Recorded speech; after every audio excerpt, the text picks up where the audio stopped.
There's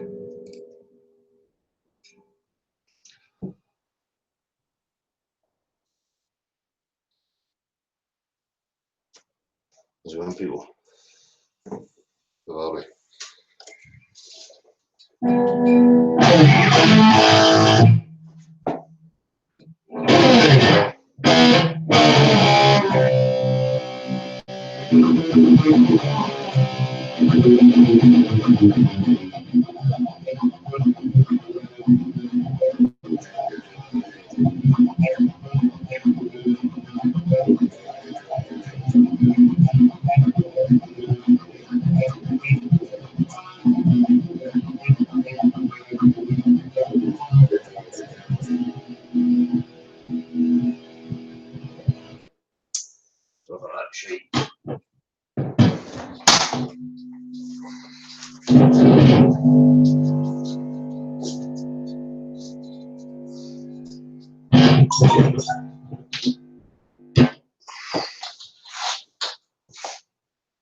How we doing, people?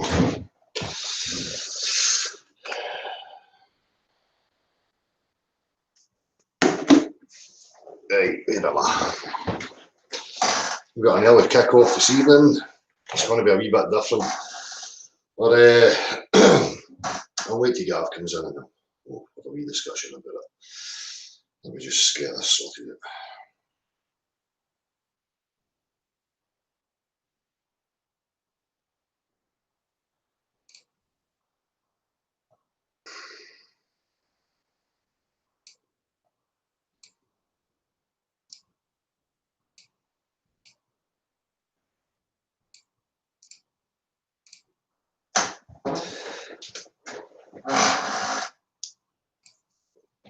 Right, how are we doing, people? He's all right. What's going on here?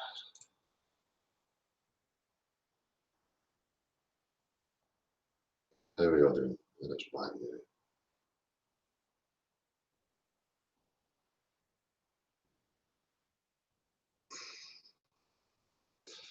now. Right, so I'll just go through the usual quick for anybody that comes across this that's new to it.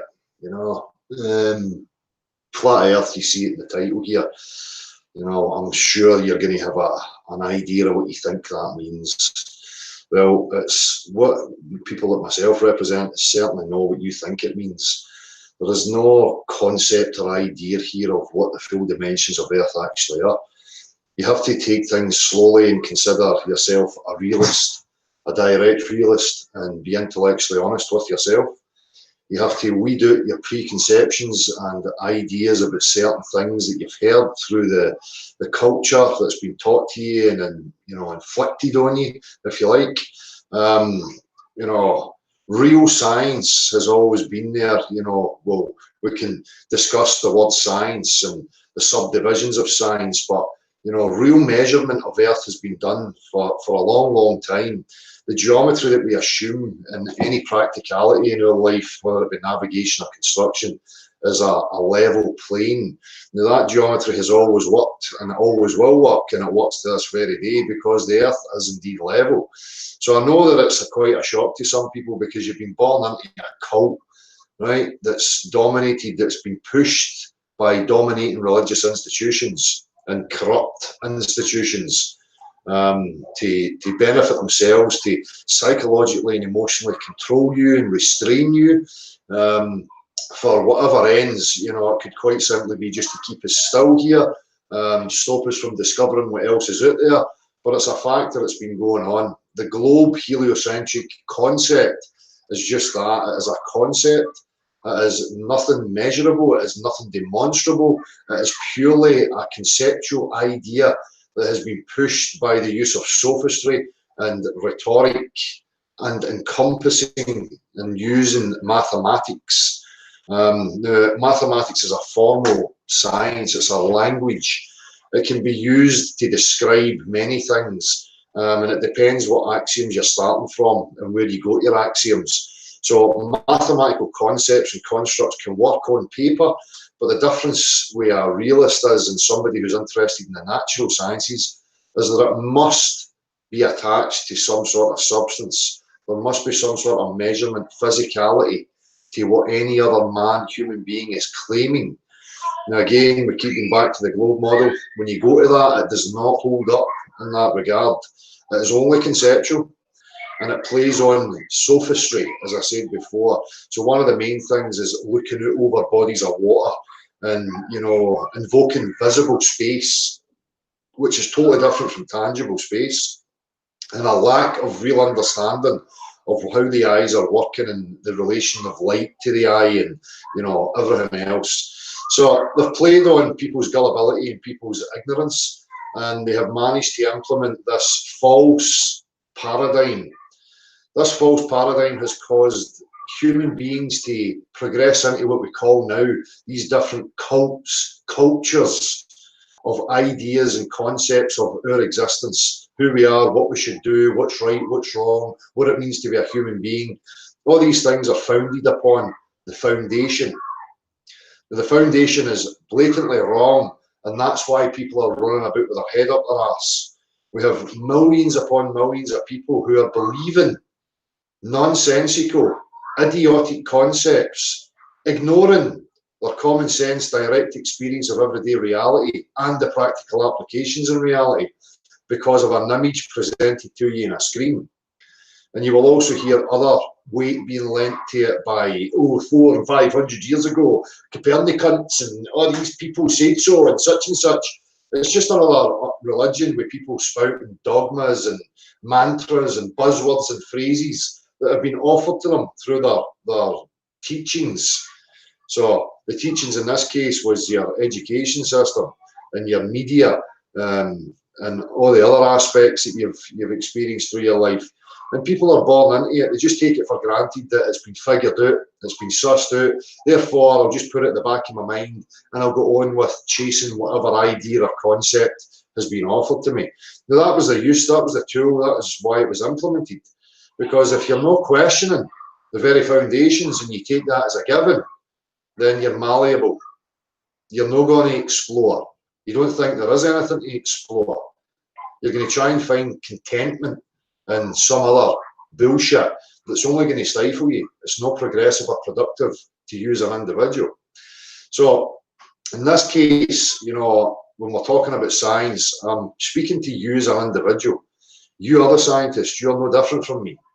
You have the very same sense apparatus as I have. And if you want to make a claim to me, you are duty bound to practically demonstrate, and that has to be your standard. No, never mind complex language telling you that unspecified scales and conditions out with the earth, things behave in certain ways. That's what the globe cult has implemented. It's not demonstrable, it's theoretical, it's metaphysical. The globe is not a three-dimensional tangible object that can be quantified, measured, understood. You don't live there. So when you're coming here, you probably think you know what a flat earther is or what the title flat earth means. You're seriously mistaken. I was born into a cult. That cult pushed claims to me, regardless of whether I took it as on faith as being a given, and then at a later date started to question it, it still has the burden of proof.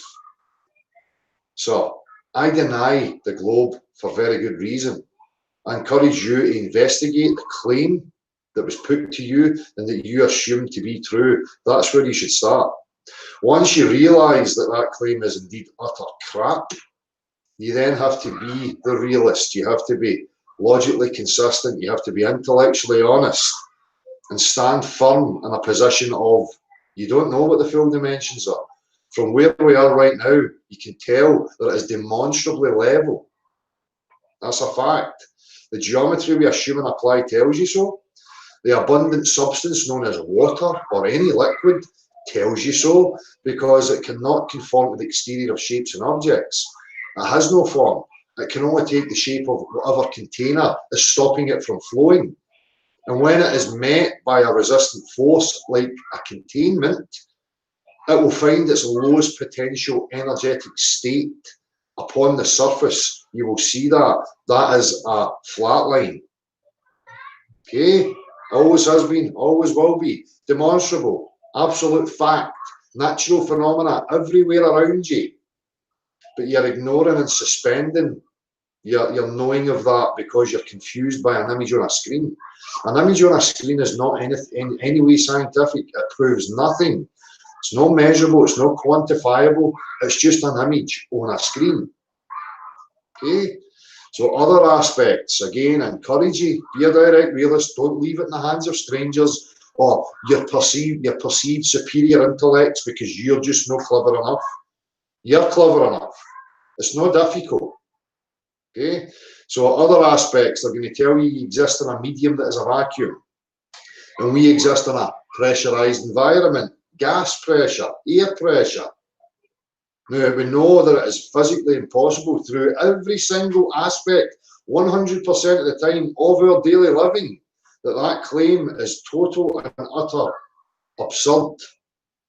Okay? Now, I've seen it continually recently, people going on about, how do you explain the decrease in pressure as you rise up? Why is it not the same? Again, I'm going to reiterate this, people, a barometer, when they're taking a measurement of air pressure at sea level, it's a displacement of whatever you're using, probably mercury. Now, it goes by the weight of the column above bearing down. Just like anything else, if I was to put a pile of bricks on a set of scales, you understand that the weight of that is bearing down upon the scale, giving you a reading. Now, as you take bricks away or move the scale up a notch towards the top of your tower of bricks, you will note that there is a decrease in weight. People are getting confused by that, weighing something, the pressure of weight bearing down, and a pressure valve on the outside of a container.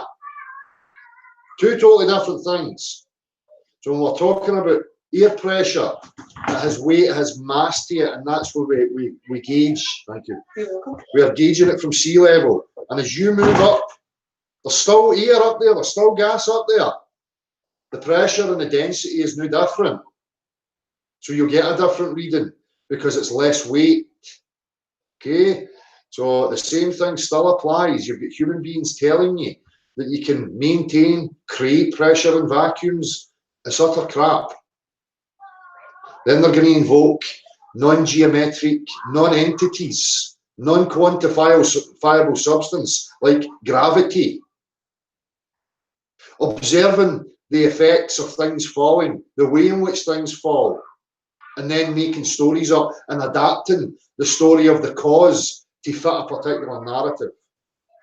The way in which objects fall has got absolutely nothing to do with establishing the dimensions of the earth beneath our feet. We go to the substances for that. The water tells you what it is, what it's possible to be, and what it's impossible to be.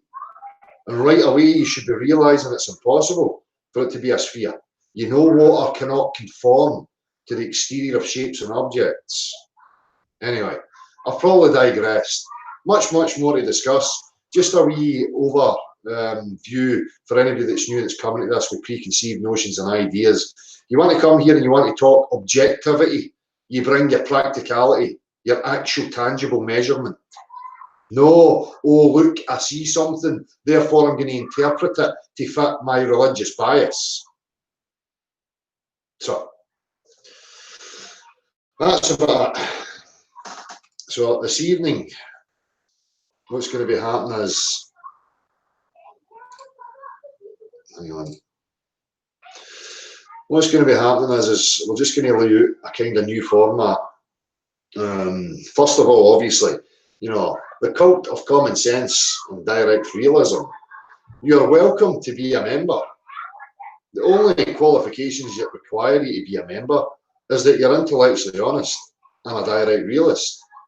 What would disqualify you would be groupthink dynamic, thinking you're part of a team, thinking you're part of a crew, sending donations, using mantras, phrases and buzzwords, bringing sophistry. So it's not really a conventional cult. It's just a cult of individuals who are discerning and standing on their own 2 feet, analysing and assessing the world that they live in. I don't represent any other people here. There's people here that come to the chat, there's people that watch, they go away, they represent themselves. What's happening is that people are seeing that, then they're trying to attach association, or, you know, that we're part of some crew or team or whatever. That is utter nonsense. This here is not reality. If you want to get to know me in reality, you do so in person. If you want to get to know anybody else in reality, you do so in person. The majority of what you see here online is just projections from people and games being played by manipulators. And one of these aspects is continually trying to attach other topics of discussion into the questioning of what is the dimensions of our objective reality. It's not religious, it's not political, it's not personal. It has to remain totally objective. There's loads of players on here trying to muddy the waters with straw man garbage and, you know, inviting all sorts of crap and trying to lump it in and attach it to this. Okay, there's loads of attacks on people's character and personality. Again, these people who invoke that type of thing, you should be very suspicious of. Right?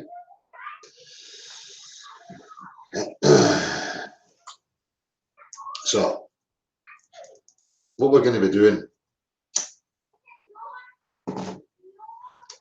we talk about a few things this evening, and what's going to be happening in the future is, you know, come a Saturday, we're going to have a mix of discussion from, you know, etymology, language, words, to what experimentations, aspects of science, philosophy.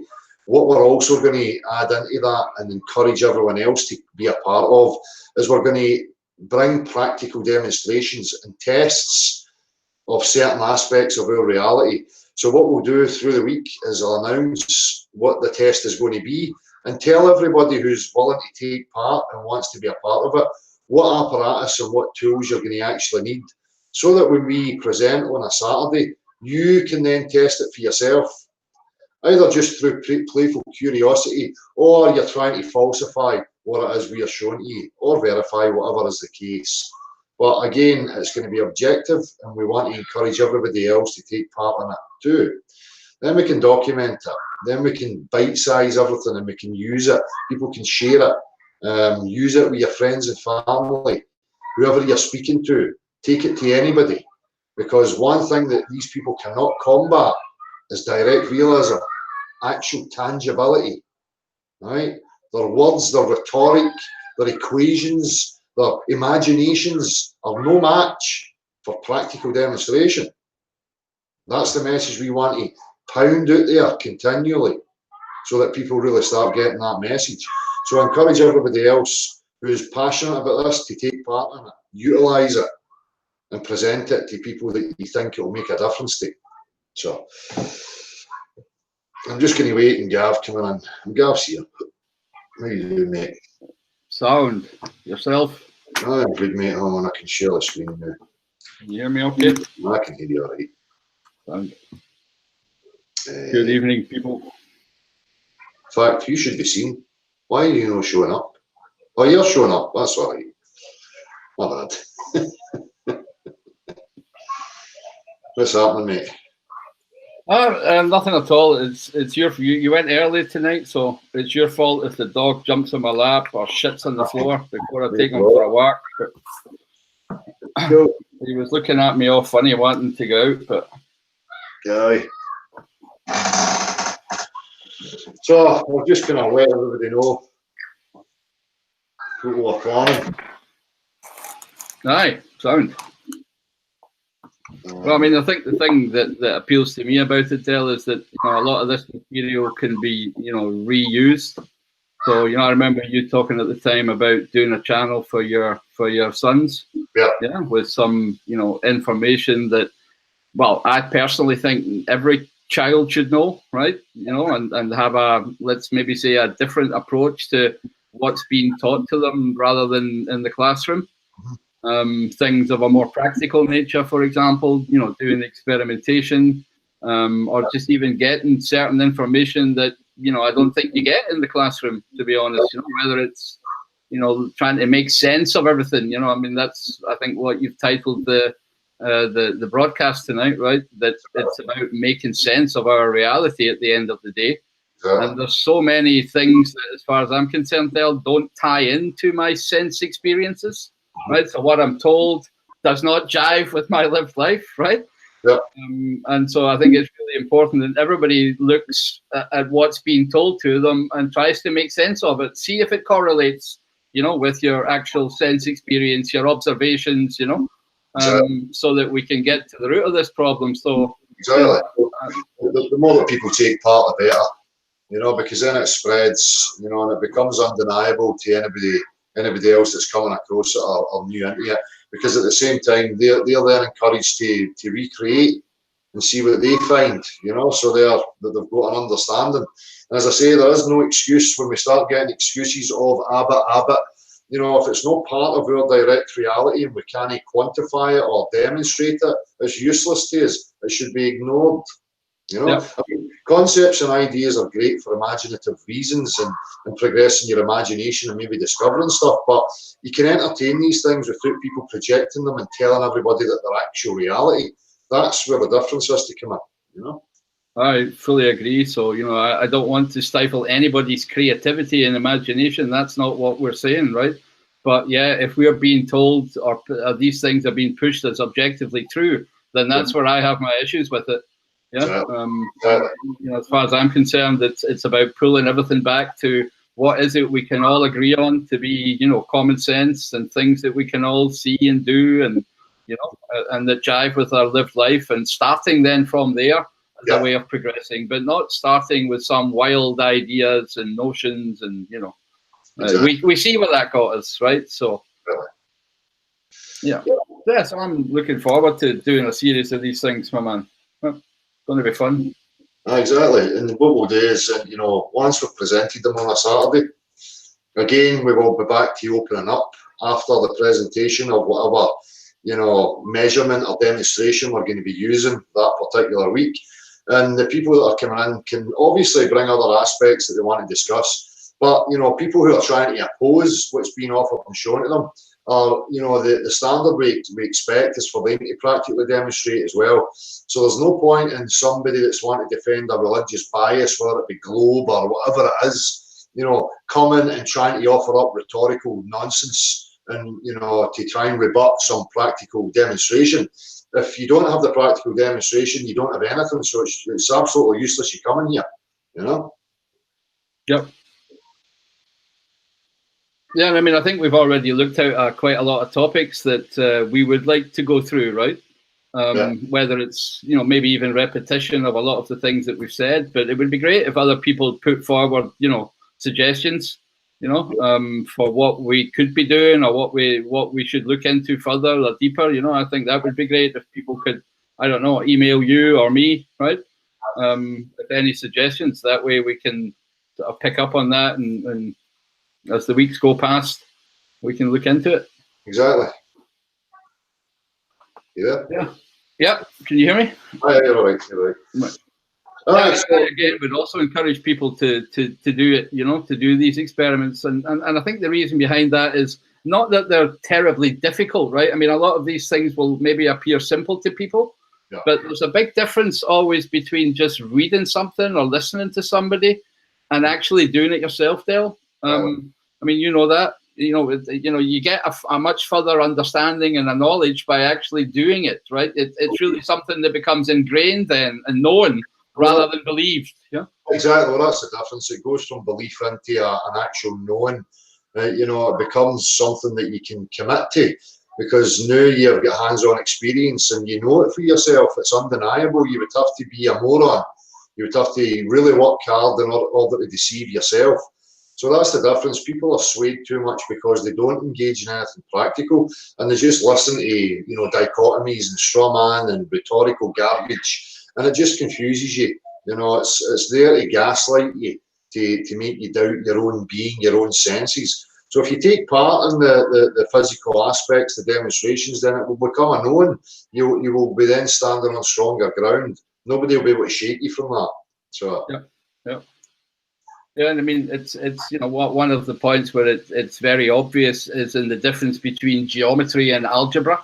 You know, I'm pretty sure most people, you know, that didn't like maths didn't like it because of algebra, that, you know, X, Y's and Z's and all that abstract thought. But geometry is a much different thing, right? Geometry is used in construction, it's used in drawings and art, and, you know, and geometry is one of these things where you actually have to go through the motions. So you have to take your compass and your ruler. And that is also a much better further understanding of mathematics than pure algebraic concepts. So, you know, again, I would encourage people to, you know, just do geometry. And by that, I don't mean anything complex. You know, just get out your compass, get out your ruler, play with these toys, with these instruments, right? So that you become familiar with them, you understand the concepts, and that way, you know, you get a hell of a lot about this whole deception, you know, because it's all based on simple mathematics at the end of the day that they're confusing people with, right? Exactly.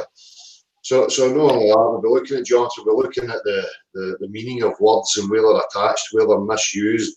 We'll also be touching on other aspects from evolution to consciousness to, you know, whatever. And we'll have a wee tear into every aspect and try and break it open and see what's consistent, what stands up and what doesn't, you know. So it's going to be a real mixed bag, but, you know, part of that every week is going to be some sort of practicality, and we're going to try and attach the practicality in reference to claims that are being made by sophists and fantasists about our objective reality and the interaction of substances. So, yep. Yeah, so where will we start? Well, I'll let you start. You're the man with the graphs and the wee drawings and stuff. I'm the man with the wee doodles and scribbles and stuff. Right? I'm not sure. Well, maybe we can just lighten up with siphonophores. What do you think? You go for a bit of siphonophores. That'll take us into a bit of evolution. You know, so. Yeah, let's go there today then. Hold on, let me share my screen. Okay, siphonophores. Can you see that, Dale? I can see. I'm just going to present you so that my noise doesn't keep taking it away. No bother. I think I can hide this. Is that right? Right. Can you still see it? Aye, mate, I was just going to say that. You just always obviously be cautious for using just standard hangouts this evening. So absolutely. Be cautious of sharing the link. Yeah. Yeah, so let me just siphonophores. I think this is kind of relevant, you know, because of all the nonsense going on in this community that we call the flat Earth. Yeah, if there is such a thing. Yeah. And what I quite like doing is comparing when we're looking at ourselves, Dale, is also, if you like, contrasting that with the animal kingdom and the plant kingdom. Yeah. Because, you know, we are obviously different, but we also share a lot of natural things with them. So this particular topic is about a creature called a siphonophore, and it's taken by a book from a Gunther Vaxmuth, who was part of the Anthroposophical Society. So, and whilst I'm not a subscriber necessarily to everything that's taught there, you know, in all of these teachings or any teaching, there's always good content that you can look at and, you know, decide for yourself, you know, what it means to you. Yeah. So I've taken this section here about siphonophores, and a siphonophore for you know, what people have probably heard of before is a Portuguese man-of-war jellyfish. Yeah. Right? So that's classed as a siphonophore, but the actual animal itself is not one animal on its own. It's a colony of different animals that have come together in a kind of collective to be able to survive. Yeah. Yeah. And they have a colony hive mentality, and a will and an intent that obviously makes them, if you like, reproduce or reincarnate as a siphonophore. And that for me is a mind-boggling thing how they actually do it. And, you know, to be honest, I've been looking at some of the more modern stuff on the science of it, and they're still boggled by how this creature actually works and how it functions and what it's all about. So, but let me just go into it. So a siphonophore is basically an animal, I'll just trying to get it as big as possible, that is built up of 7 different parts, right?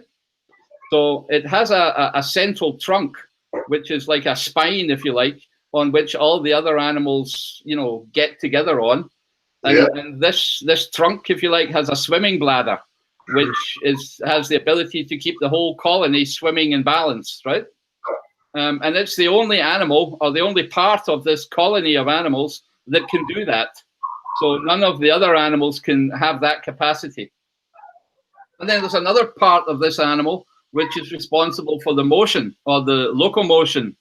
And that's all these animals can do as well. They can just keep the whole colony moving by a kind of special, you know, paddling motion, or whatever you want to call it. Yeah. But again, this animal can't do anything else apart from that. Right. So it's very strange how, you know, these two things get together. And another one of the animals is an animal that covers or protects. So sorry, I'm just going to mute myself.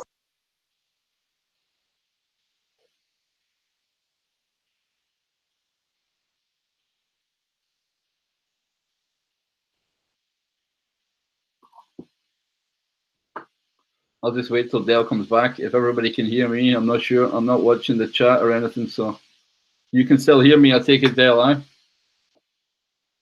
Okay, I'll just continue then. So that the third animal, or the third part of the colony, is an animal that covers and protects everything else. So and these animals can't do anything other than that either. And they can't digest, they can't eat, they can't move, right? They can't swim. All they can do is protect things, or protect the whole colony.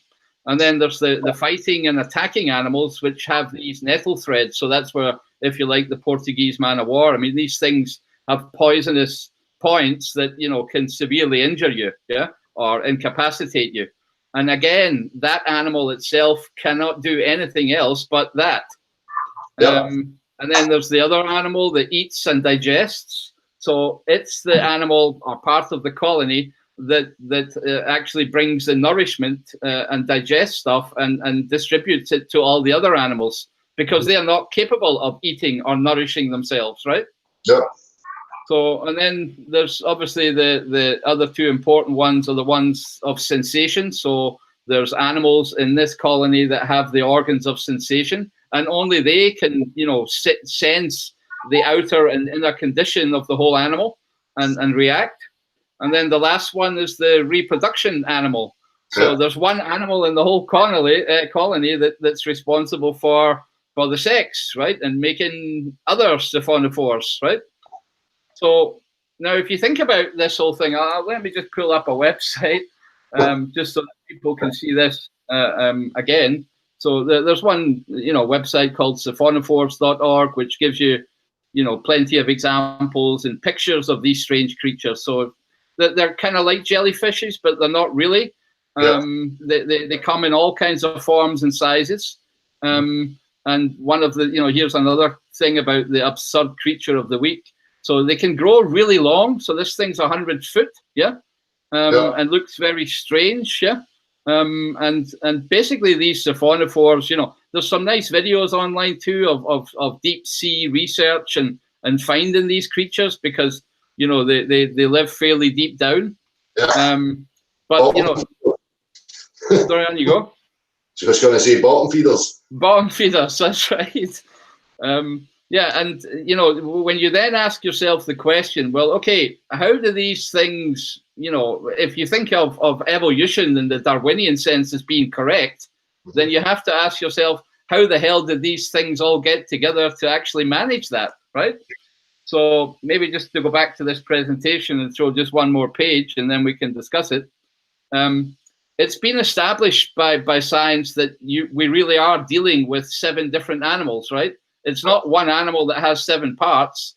These are real animals, because if they get separated, they can actually live a while independently, because they don't have all the attributes and all the abilities of the whole colony. They obviously, you know, can't reproduce, they can't nourish, you know, so they basically all die. So they actually are compelled to live in a unity, right?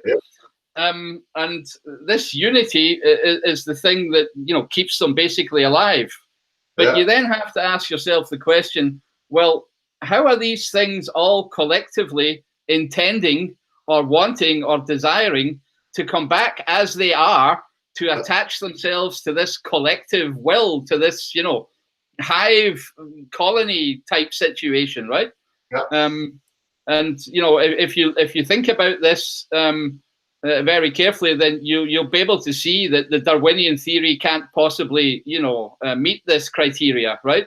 There's no way that, you know, individual parts of this colony could have survived long enough to get together with other parts, or, you know, however they did to do it. Yeah.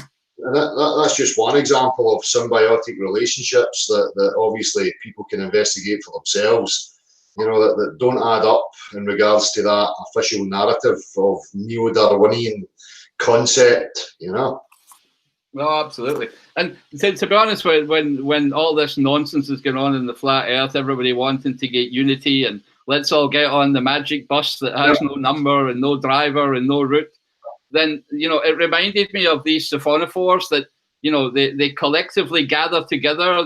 They're not capable of living alone, right? And standing up individually.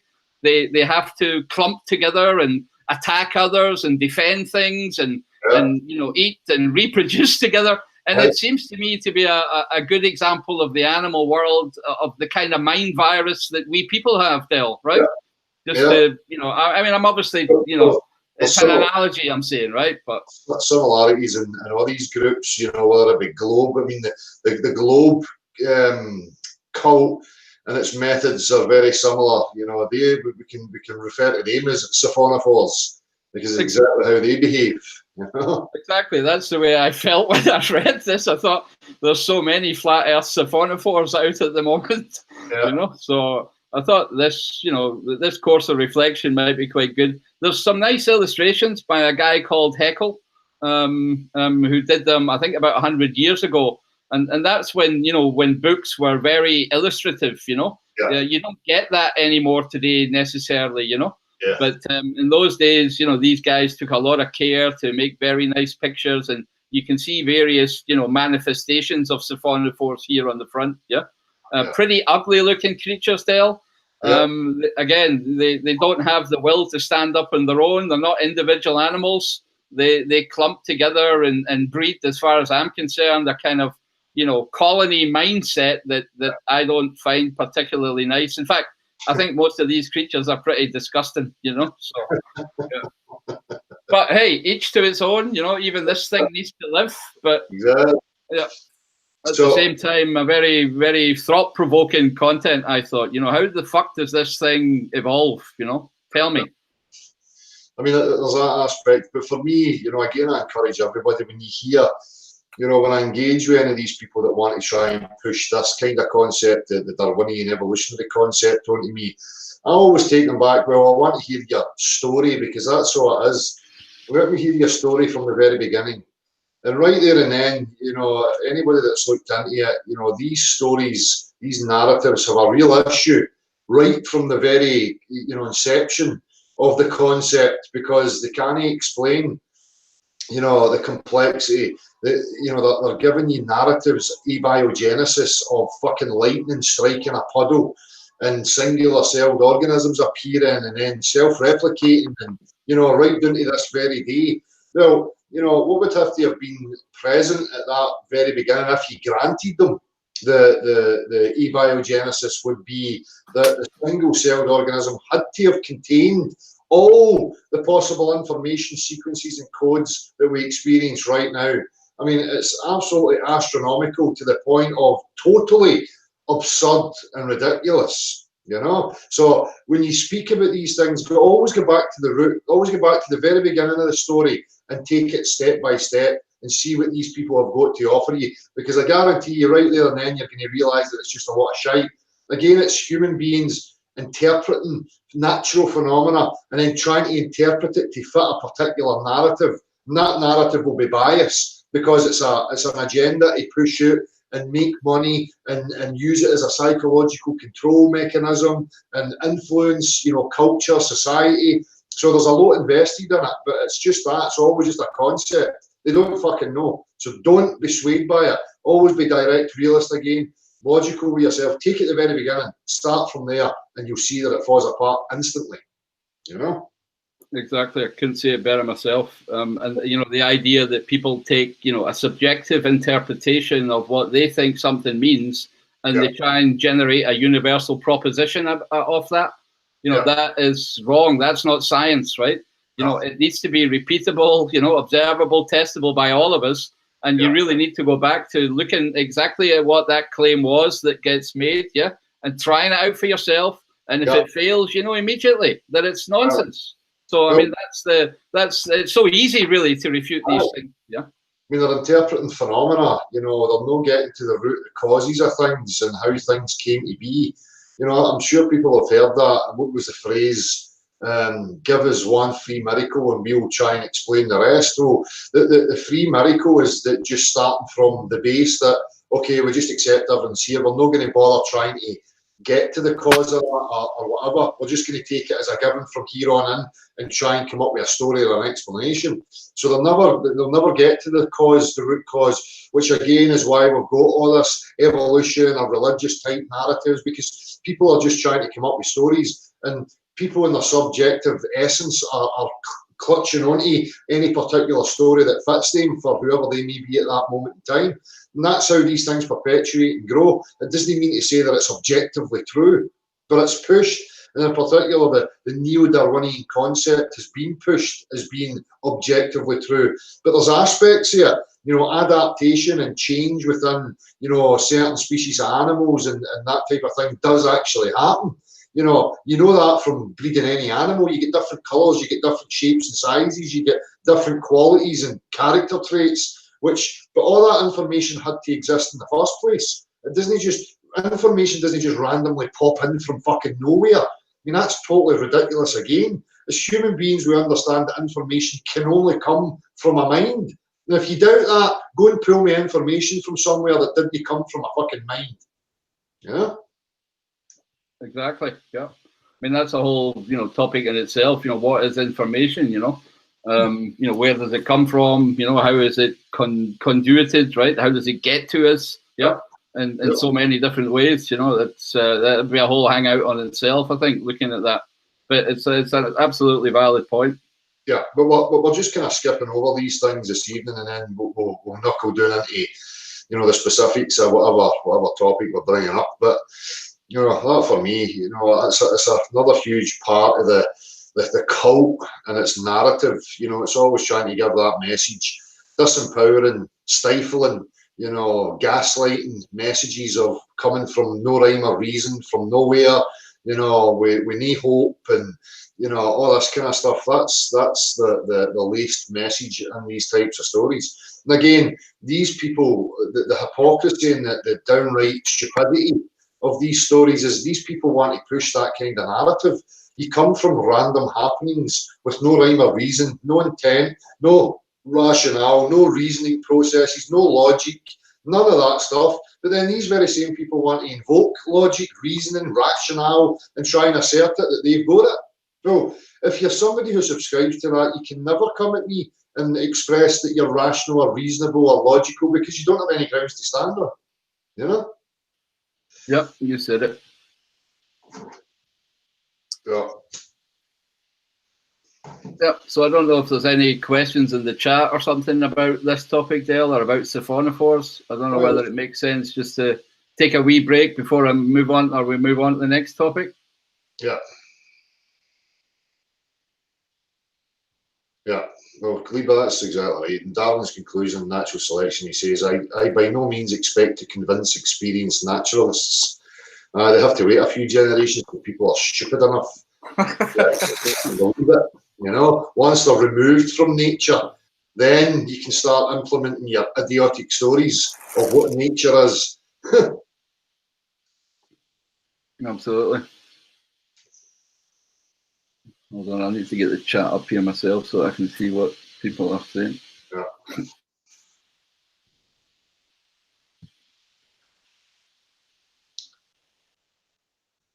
I'm just waiting as well. If anybody's got anything they want to add to this, then by all means.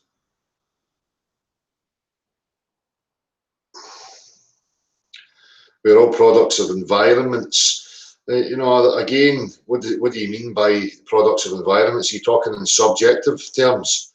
Are you talking physicality? Because of course, you know, subjectively, persons are moulded by environment, they are influenced and affected by environment, 100%, you know.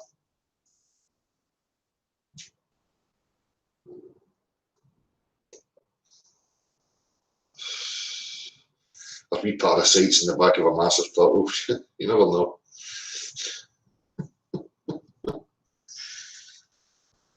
Well,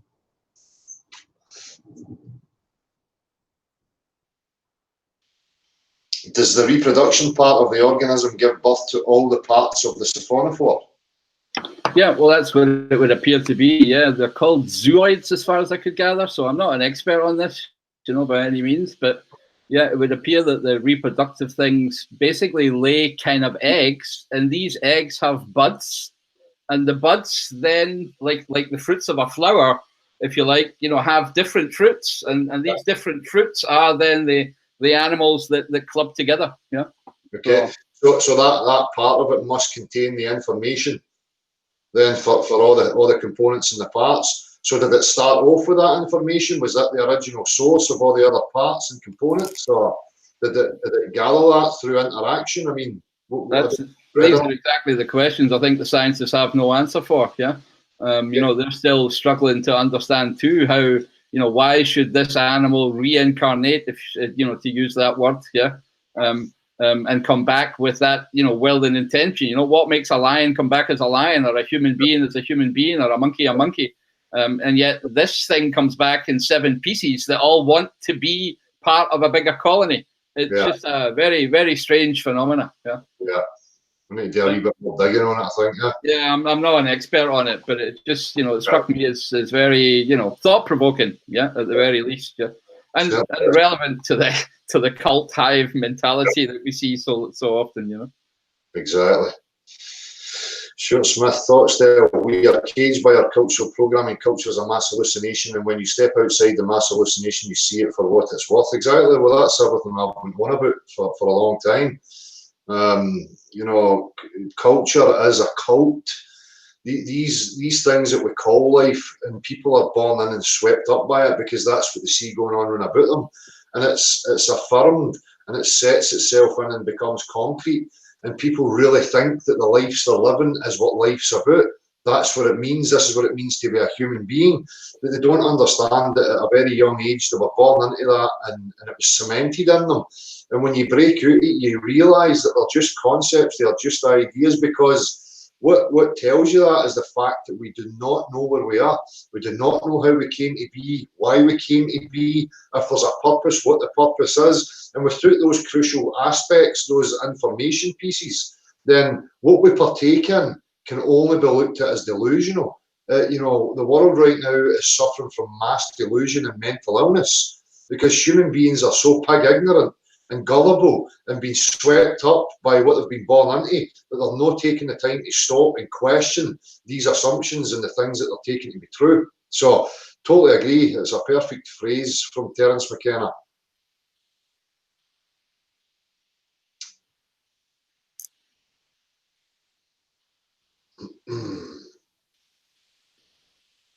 So, you know, there's loads of other complexities, obviously, with the evolutionary story. The fact that we are sentient, that we are conscious, that we have this aspect that is self-aware, that reflects and has an internal dialogue, and, you know, how does all that just come to be? And you hear idiotic stories and nonsense about, oh, evolution needed it, and random mutations acted upon by natural selection, and so, you know, the whole story's telling you you're a fucking mutant retard with no will, you know, no free will, no intelligence. Your consciousness is a fucking piece of steam that doesn't mean anything. It's, you know, they're just constantly trying to downplay any aspect that would empower you, that would give you self-worth and value and self-esteem, you know? Well, no, absolutely. I'm saying that in the context of that's deliberate. You know, either way, if it's deliberate or no, that the same result, you know, occurs. that's the psychological state that people end up in. You know, as it was mentioned earlier, becoming a product of your environment. Well, if that's the types of stories you're getting, what kind of environment do you think you're going to end up with? You know, you're going to end up with a bunch of fucking, you know, psychopathic, nihilistic, fucking selfish pricks running about the place, and everybody thinking it's all right and justified because natural selection and all that stuff, where nothing means anything, you know. So yeah, it breeds a certain psychology, you know. sure does. Yeah. And getting into, you know, I don't know, Gav, I'm just going to digress and fucking flip-flop here because I spoke to you about this earlier. Go for it. I kept thinking about, you know, people when they were talking about DMT and listening to the experiences of people and trying to kind of think outside the box and come up with other, you know, reasons for what's happening or possibilities for what's happening. And I started to play with this kind of idea or concept, but before I get into it, I have to postulate that I'm coming from a position of duality.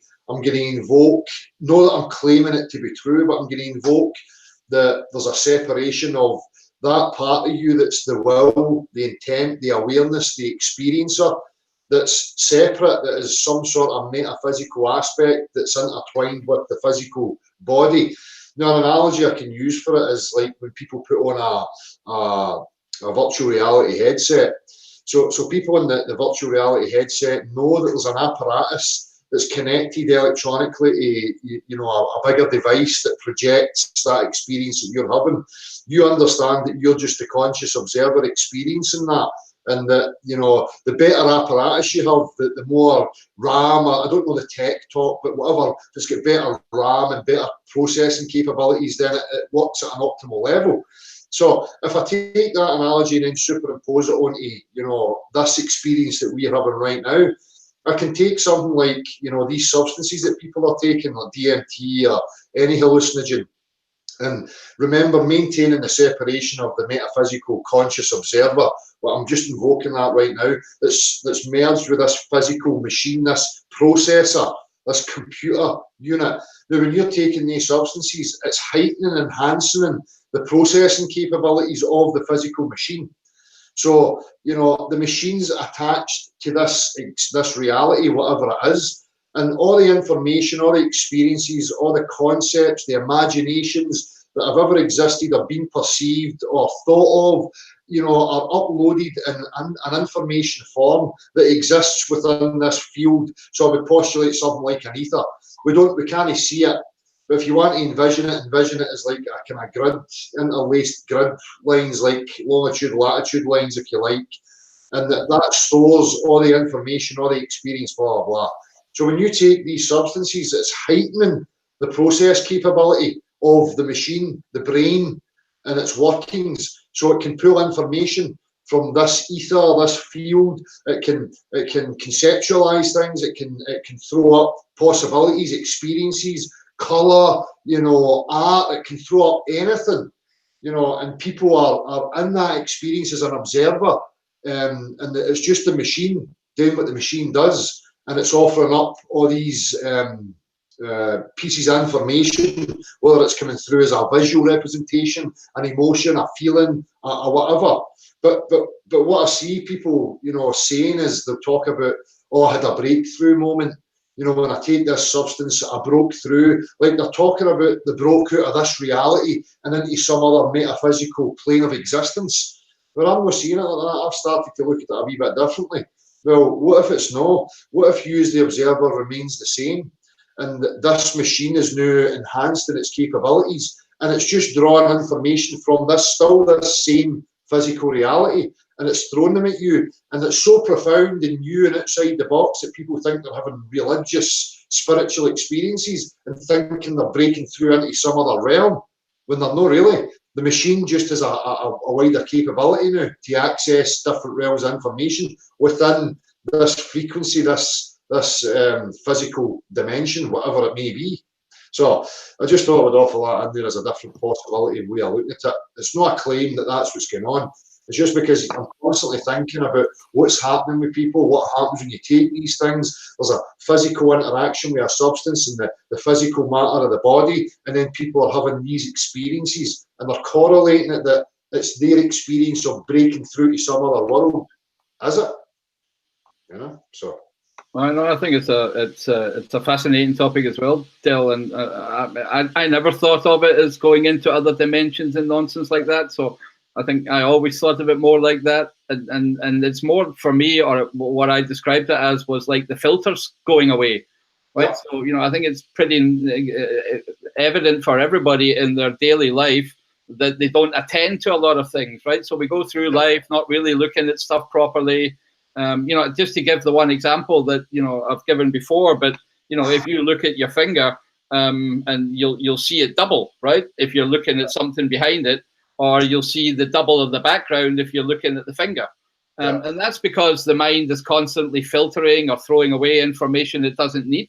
And I always felt that hallucinogens, basically didn't get rid of all these filters, so that, as you say, you get a whole lot of other, more sense experiences, more color, more everything, more of everything, right? And it was as if your mind was not throwing away anything and not filtering away anything, so that you had that barrage of new sensations and new, what to call it? Yeah, I mean, but I never ever thought I was in another dimension. Yeah, that I think that doesn't jive with me.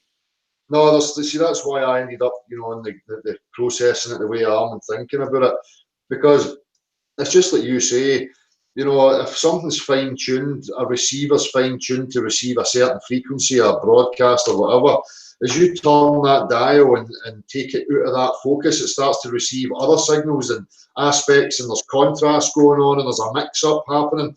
And for me, it's the same. When you take these substances, as I say, the physicality, the chemical makeup of the machine is now advanced, it's heightened. So it's accessing other fields of information, all still within this thing that we call the real world reality, and that it's not that you're actually breaking out of the physical realm and into some metaphysical fifth dimension or whatever it may be, No, I see it as well the same. It's an enhancement of the machine, as you say, more CPU, more memory, more clicks, right? More storage. You seem to be able to take in more, absorb more, experience more, and all at the same time. So it's the same with every technology, mechanical device, apparatus. If you better it, if you add to it, if you increase it, it becomes a better performer. It can do better things. It can, whatever. And I don't want to look at us as anything different. I think that mixes it up when people start invoking metaphysical realms of magic and fairy dust and things that just don't really make any sense, because we are in a mechanical, physical realm, and for me, I always go back to that, and something has to be interacting with something else, and if you're adding a new mix into some other physical thing, there's going to be an effect to that. So, have to try and analyse it and look at it from that point of view, rather than just jump straight into some wishful fantasy of metaphysic nonsense and magic, Then again, for me, that's why I've never heard anything really profound in regards to your existence and what we're a part of here, coming from anybody that's taken any of these substances. And maybe that's because so far the information doesn't exist within the field because we've not experienced it yet. So it's limited to what information can be fed in when you heighten the apparatus. You don't get people coming back and saying, oh, the spirits or the machine elves told me that the Earth's not a ball and that the reality is something different from what you think it is, because right now, and people don't know how to access that. They're blinded by the concepts and ideas that have been offered to them through the culture in their early years, But I don't want to yeah, but I mean, I think it's a serious point. Like the kids of today will, get shown Harry Potter and Star Wars, right? And they're trained to believe in these magical, supernatural things, right? As if it really is possible to fly on a broom or cast a spell, right? And you've broken down this before, that these things are really just manipulative word theatrics and drama, right? That conjures up concepts within us. There is nothing supernatural going on, right? So I tend to see that as part of the brainwashing and the deceit, right? But we really should be just making sense of what's going on. I mean, a perfect example is a musician. You know, if I listen very closely to a band playing music, I can hone in on the bass, right? If I'm interested in, you know, listening to what the bass guy's doing, or I can hone in on the guitar or whatever. You know what I mean? So we have the ability to concentrate or attend to individual things. And that happens all the time in our life, you know. So, you know, one funny example that I always have is in summer when the crickets come out and people are sitting there beside a fire and they're all saying, oh, the crickets are very loud. And I'm going, what crickets? I can't hear any, you know. And, you know, and I don't think that's got anything to do with a defect in my hearing. It's just me not tuning into it, right, at that moment. You know, at another point, I will hear it. So that's you know, and there's so many examples of that in lived life, Dale, right? That's a hugely relevant point, because that, for me, as I see, is the problem. Human beings are using this technology and they're not willfully, you know, interacting with it and taking control of it. So just as you say, wherever you direct the attention and you have the will to maybe tune in or listen, the machine starts to pick it up and you start to have that relationship with it. But for me, there's a real separation that this is an apparatus and it has its own processes. And if you don't take active control of that, this apparatus will just run the show. It will just feed, you know, thoughts. It will feed emotional responses. It will, you know, and people are saying they're reacting to that impulse rather than sitting back and going, well, hang on a minute, I'm going to take control. I'm going to file everything in its appropriate place. I'm going to decide through my will and my intent what I'm going to select, what I'm going to access, what I'm going to utilise, what I'm going to take in. You know, that for me is what people really need to learn, because I look at it like I'm using a technology. No fucking my phone. This is a technology. And another example of what I was talking about is everybody understands that they need the apparatus to access the internet. So look at the internet as the field that I was referencing earlier. Now, if a particular piece of information has not been uploaded and updated into that field, the internet, like, you know, how to shave your ass properly or whatever it may be, then as you try and access that, it's not going to exist. It's not going to be there for you to come across or access. So that's, you know, I'm taking what we already have and what we utilise right now and trying to, you know, conceptualise and place it in regards and relevance to your existence and the similarities between. So it's just the same. If you're irresponsible and you don't really know how to use a PC, the PC is just going to fucking go all over the place and feed you with anything it likes and you know, do its own thing. So I look at the human body as an apparatus, a machine, that there's a conscious entity that dwells within it, that has the ability to override it through its will and its focus and direct it to its will, no the opposite. And if you look at a lot of the mind warp that's went on, that's what's happened. They've taken away the logical process and the reason processes and how to analyse and discern information, to the point where people don't even look at it anymore. They're being bombarded with information, they're taking it on, they're conceptualising, they're theorising, they're throwing it to the back, they're not really taking responsibility for it. And then because they're in fear, anxiety, irresponsibility, the machine's running the show. The machine's just reacting and people are acting out of impulse. And that's just the way I see it. But yeah. No, I think you're spot on. I think that, you know, a lot of people are just running around acting on external influences still, you know. They're not in control of the machine, if you want to call it that. And they don't understand the machine. They don't know how to control it, you know, and I think that's part of, you know, the message here, right? A direct realist does start to understand, because that's what his primary focus will be, on the objective world, right? And on how he lives within it. So you know, I just wanted, you know, one comment on the cult of common sense and direct realism, you know. Obviously, we're saying that a little bit tongue-in-cheek because we are the last people that have a fucking cult here going, you know. But to be quite honest, if there was any cult I wanted to be in, it would be that one, yeah? You know, because it's a culture, right? I mean, that's where the word comes from, right? So exactly. But it's all the opposite traits of an existing cult that we have right now.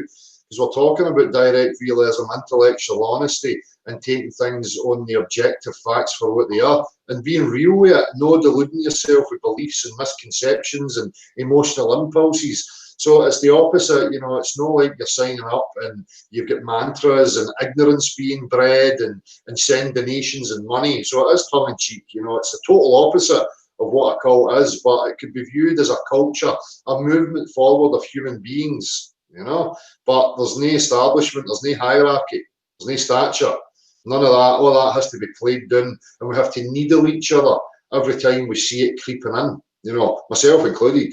If you're not doing it to yourself, you know, there's a real issue. Again, it comes back to me what I'm saying.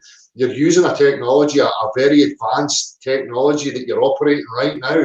So you better start figuring it out and take responsibility for it, and stop acting like it's not your responsibility and just being a victim and being dragged along for the ride. You can participate in it and you can dominate it and take over it. And you see that in all walks of life. I mean, I seen a guy a few years ago who can, you know, really hone in, just as Gav was talking about with the sound of the crickets. You know, there's people that can hone in on the thermostat internally. They can fluctuate, they can alter the temperature internally of the body because they've tuned into how to achieve that. They don't just leave it up to an autopilot and let the body run with it.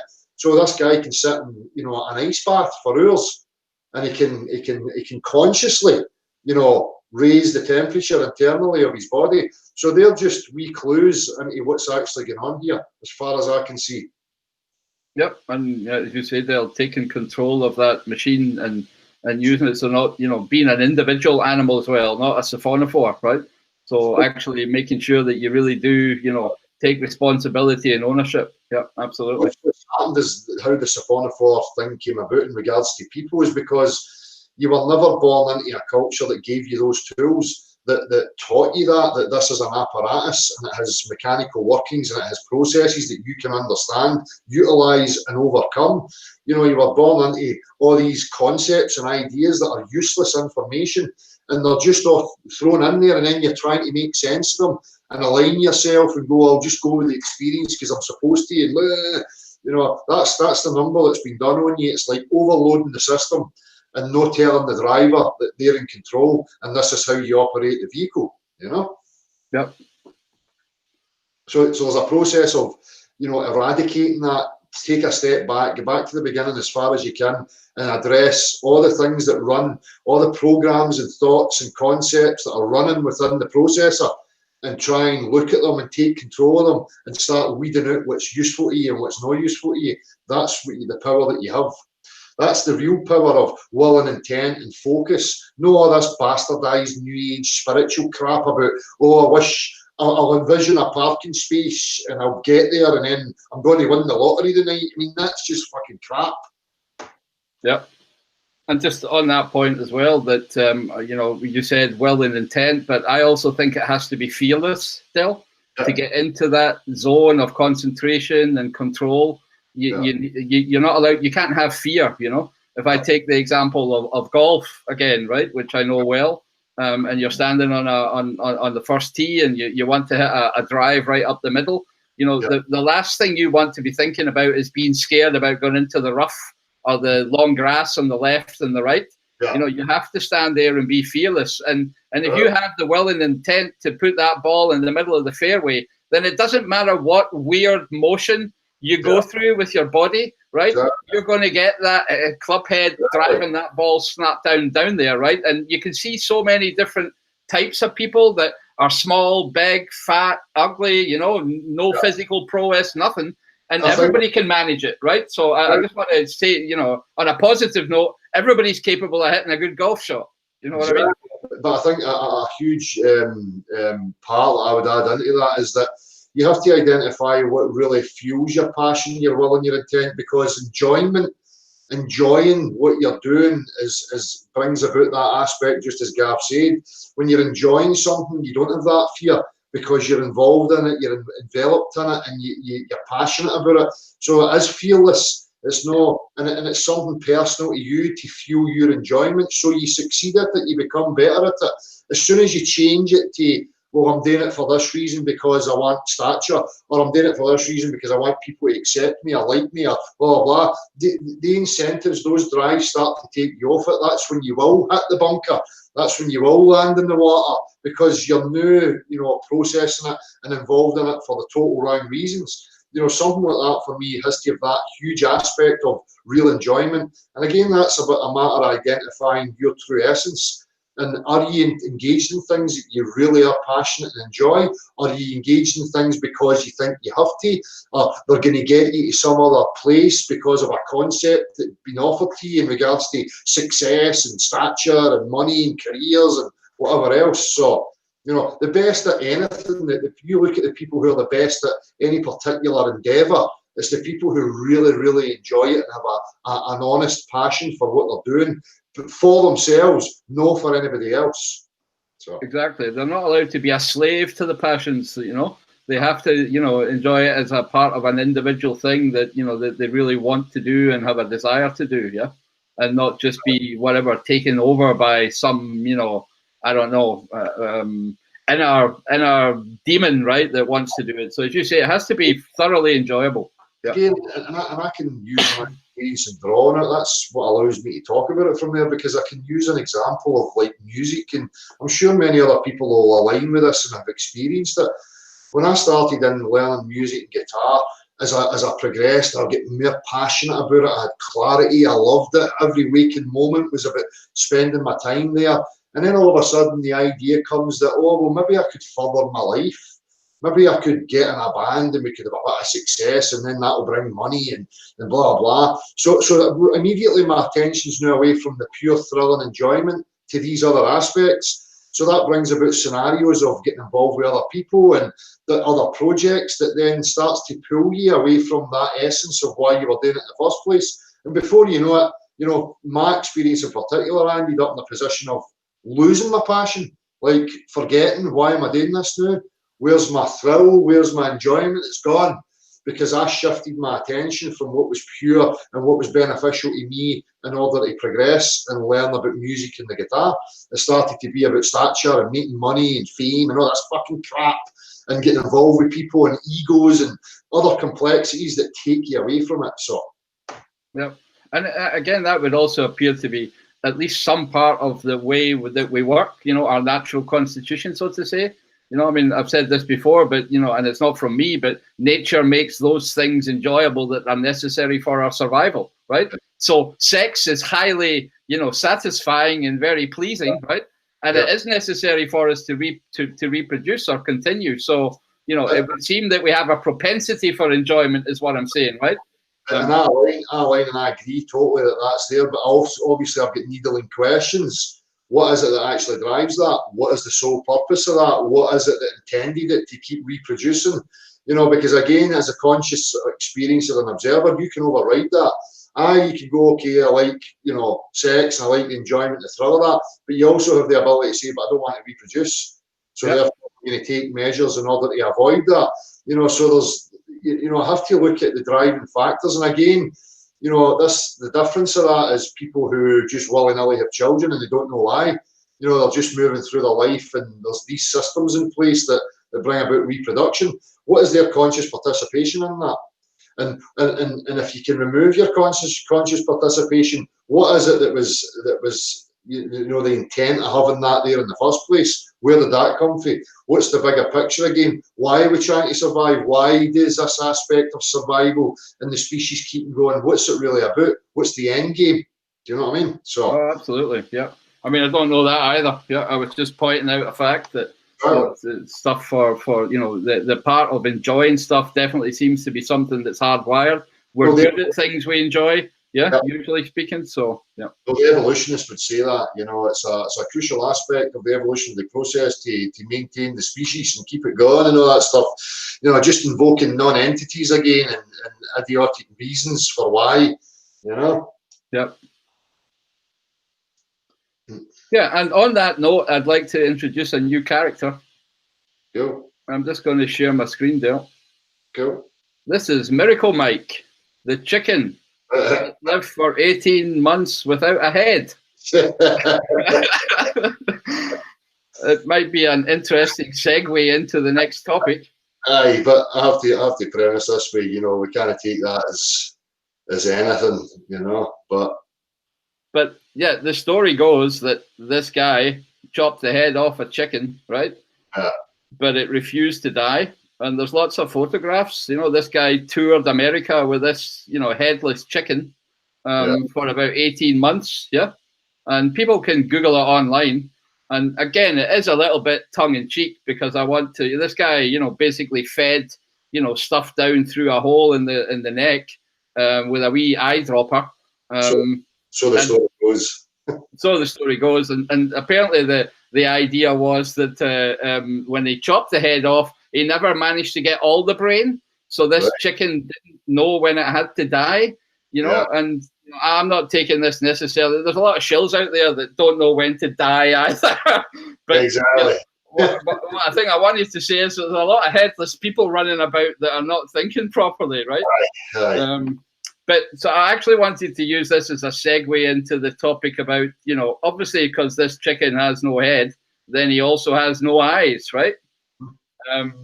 And, you know, obviously the eyes in our head, you know, to when we talk about visible and physical space is a big part of discerning those two different things. So I just wanted to take in another picture here. I've shown this one before, but I actually want to show people just again a couple of important things about when we talk about the geometry of visible space and the geometry of physical space. Yeah. And, you know, I think I've shown this before that when we talk about visible space, then it has all these different relations to all these, you know, so-called scientific endeavors. But where we want to pull people back to is looking at the physical things, the common sense, right? The lived life, the stuff that really does happen in our physical reality. Yeah. So I just wanted to introduce that by way of, I'm just going to switch it off, but I'd like to do a little thought experiment, Dale. So we talked about this actually earlier on, where, you know, if I was to imagine I cut off my head, right, just like Miracle Mike, yeah, and I then imagined that, okay, I'm going to now walk through reality. Let's assume I could still walk and feel, you know, everything. I just can't see anything, right? So I'm looking at this as a metaphor for not having any eyes, right? So assume you're blind and you're walking through reality, then yes, you will be able to discern everything, objects in this reality by way of touch. You'll be able to walk around them. You'll be able to feel how wide and width they are, right? You'll be able to feel if they're rough or smooth, or hot or cold. You'll be able to see whether they resist movement in their parts, right? All these things are things that you will get from your sensation of touch alone, and in this physical world, right? And I'm going to call this guy Cartesian man, right? So Cartesian man has no eyes, basically. If you like, he's a blind guy. And he's in this three-dimensional physical world. And now imagine that he gets eyes put on him. He gets basically a ball put on his head, right? And that ball is symbolic for the eye, right? It's a real oblate spheroid that we have in there. It's called a globe. The socket of your eye is called an orbit, right? So these are physiological terms from medical dictionaries. And when I then get, in addition to all my physical senses, I now get my visible senses, right? So the visible world becomes apparent to me. Then I've heard people talking about, okay, that's 3 dimensions of the physical world, and I'm going to add 2 dimensions of the visible world, so that together we have 5 dimensions. Now, I don't quite prescribe to that description of how that gets said, but there is a visible world that is only 2-dimensional, and it has, if you like, spherical geometry as its roots. And when people realize that that is a different world that has different measurements, right, that has different ways of perceiving and sensing things as the physical world, then you know, that's what I want people to really understand and differentiate. Because when you do that, then you can also look at these things as different mathematical objects and not confuse and mix the two. The main example I always bring for that is the geometry of a ball is the same as the geometry of a sphere, but one of them's a 3-dimensional physical object and the other one's a 2-dimensional mathematical concept. And all the science works with the 2-dimensional sphere, not with the 3-dimensional ball. But they've somehow managed to confuse the scientists that talking about 2-dimensional spheres is equivalent to having a space ball in a vacuum hurtling through the universe, right? And so we need to differentiate these things always, And what I wanted to do, Dale, is just, show a couple of experiments that people can actually do for themselves, right? So if you want to kind of understand the visible world better, then I've got 2 toilet rolls. So they should be available in every good household. Yeah. And if you don't, go and take a shit, then you'll soon have them empty. Yeah. Apart from the angels out there who don't have arseholes like me. But if you put those 2 things to your eyes, right, then you're going to see 2 circles. Yeah. If you just relax your eyes and look perfectly normal, you're going to see 2 distinct circles of vision, right? But if you take the toilet rolls and then just push them together, then all you're going to get is 1 circle. So it's very much like, when you're using a binocular. Yeah. And what needs to be clear to people is that our eyes, each one of our eyes has monocular vision, and they are not capable of discerning size-distance relationships. Yeah. There is no way to with one eye to understand whether something is small, right, and very close to you, or very big and far away. It's geometrically not possible. Yeah. So if there's various experiments you can do with 2 toilet rolls, and whilst this might seem a bit like Blue Peter, I urge people to actually go through the motions, because again, what we said at the beginning, going through the motions gives you definitely a better understanding rather than just listening to a concept. Yeah. Wow. So one of the things that I wanted to point out, or one experiment that people can do, is to place 2 coins, 1 coin in one of them and another coin in the other one. And whilst you have 2 physical objects, right, in 2 different places, if you then move these things together, what you will see happening is the 2 coins will overlap and they will be in the same visible position. Yeah. Now, that basically shows you that we know that physical objects can't occupy the same space, right? Yeah. If this thing is here, I can't put anything else there, right? But in the visible world, you can. You can overlap 2 bodies, if you like, 2 visible bodies, and you can overlap them in the same space. Yeah.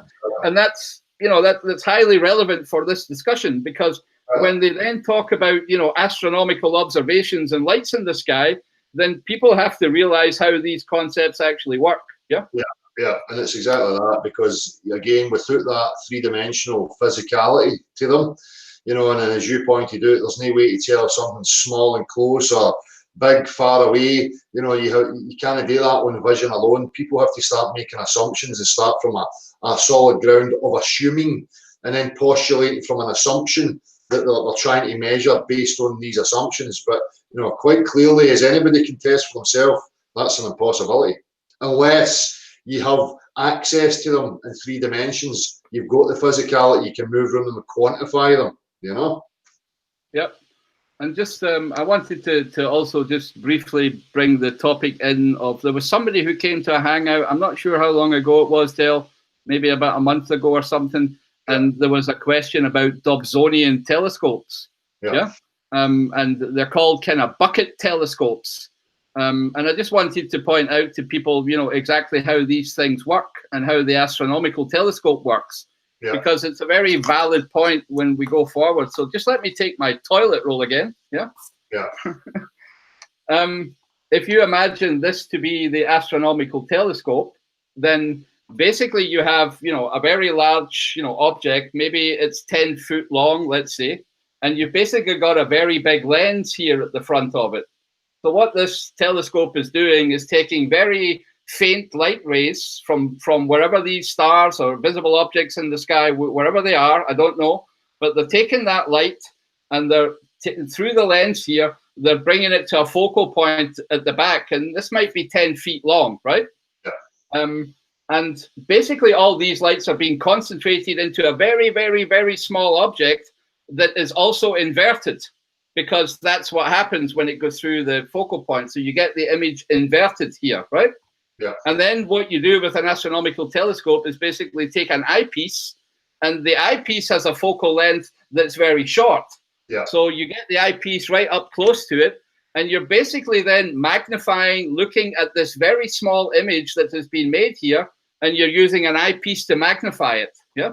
So that's what happens when you look in an astronomical telescope. You've basically got two lenses, one big one that filters on a long focal length, and then with an eyepiece, you've got a much shorter one, and you put it up real close, and you're looking at that little object. Yeah. Now, the thing with an astronomical telescope is if people look through them, they'll see everything upside down, right? And if you move an astronomical telescope upwards or downwards, it would appear to be going the wrong way to you. You get mixed up as to what is up and what is down, right? Because of this inversion process. Yeah. Now, the reason that happens is because the image on your retina is also inverted. So if I'm looking at an inverted image on the bottom of an astronomical telescope with a normal lens, then what I'm getting on the back of my retina is also an upside, is an upright image, right? And the fact that we expect the image to be upside down makes the eye want to, if you like, turn it the wrong way around. So we see things inverted, yeah? So, you know, there's various things. And I'm saying that because I want to lay the foundation of something very important later on in another Hangout, Dale, that when we look at what happens with the inversion of images on the back of your retina, then there's a big philosophical discussion about whether visible images have anything to do with physical space. So what is the connection between visible space and physical space? Yeah. And at the moment, the current ideology is that visible space has nothing to do with physical space. And that's why we can be orientationless in space, right? Yeah.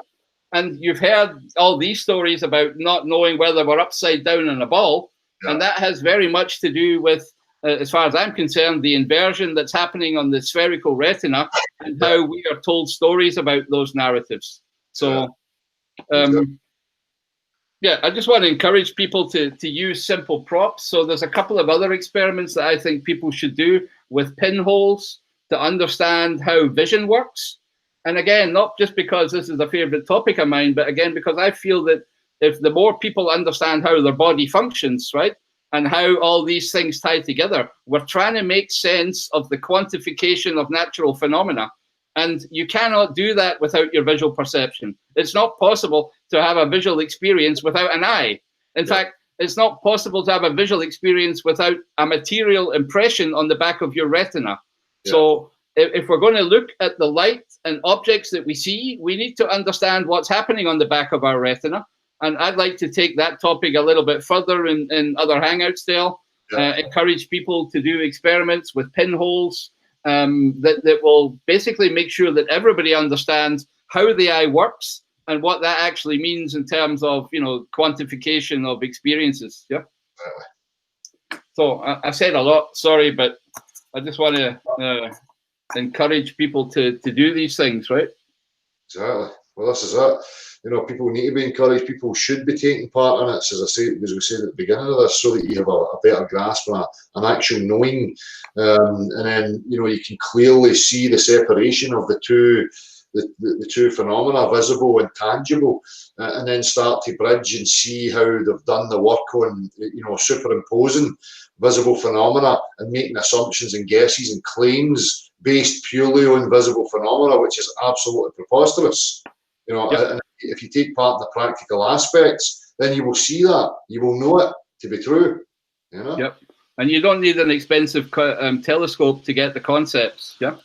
You know, that's the important part. You know, anybody, there's various basics of geometrical optics that I think anybody can understand. Yeah.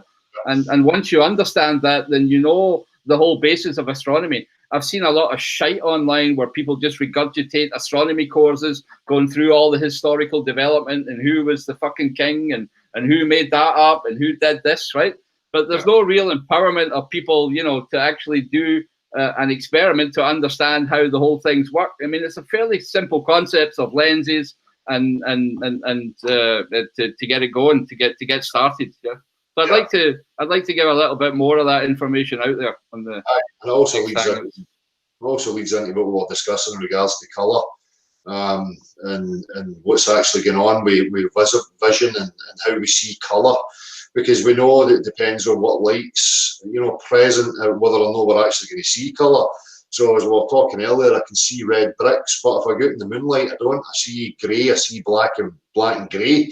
I don't see colour. So there's a whole discussion in regards to what is colour, how do we receive it? Is it actually intrinsically there within, you know, certain objects? I know obviously you said that earlier, Gav, for you that it is there and the light reflects it and that's how we see it. But for me, there's a lot of intrigue there and how it can be altered and changed depending on what light source is present at the time, you know? Well, absolutely. I mean, my experience of moonlight is also that the world appears to be in grayscale, right? You don't see individual colors. The consensus in science is that light is reflected off of all material bodies in every single direction, and it absorbs certain wavelengths of light and reflects other ones. So that if you're looking at something red, it's because the substance has absorbed the other colors and is reflecting only the red wavelengths, which is why we see it as red. Now that seems to work in most explanations of the physical world, right? So I'm not necessarily challenging that right now, but what I do want to point out to people is that what your eye does again. So your eye would only appear to be able to discern two things, and that is you have certain cones within your eye. You have cones and rods. Cones are responsible for color, and rods are apparently responsible for black and white. And you have one place in your eye, which is more or less directly at the back of your eye, called the fovea centralis, which has the highest concentration of cones, so that's the only place where you have really distinct vision. So if I'm looking around, then something is only really distinct what I'm concentrating on immediately in front of me. Everything else is not clear, right? There's confusion or diffusion, so that the eye, there's only certain places on the eye, and that's why we look at things and we direct our attention to things, and why you see pigeons and chickens and everything else moving their heads. It's not only to do with the fact that they're placed laterally, it's also to do with the fact that you need to direct your attention to see something clearly and distinctly because of those limitations of your eye. And as we've said before, Dale, your eye only has two things, so it discerns different colors. And if you couldn't discern colors, then you wouldn't be able to see anything. If the whole world was always black, then you would see no outlines, you would see no figures, you would see no extension or shapes of any objects whatsoever. So without color, we don't have outlines and shapes and figures either. So it's hugely important to understand what's going on there. Exactly. You know, in light in general, I've just pulled up that I sent you the video of the light modulator. I don't know if I might just play this and let people see it. Hang on. Because it brings huge intrigue to me in regards to what this reality is and what's actually going on. Because for me, we have a real lack of understanding. Thank you very much. Yeah, when we even, you know, talking about technology, I was mentioning this the other day. You know, people are online.